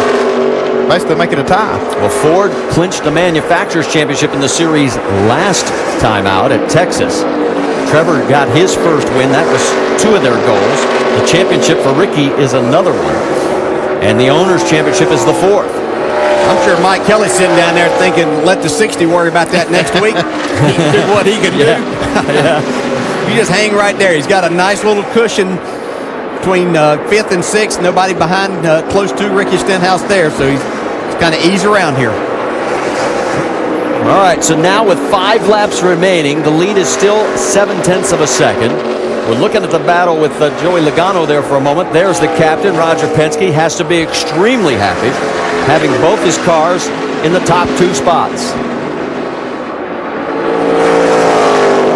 And you got to believe Roger's got a little bit of pride also from the fact he has hung with Sam Hornish Jr. ever since bringing him over from the IndyCar Series, now with 4 laps remaining. beautiful, man. 37 to his 35. You heard on the radio.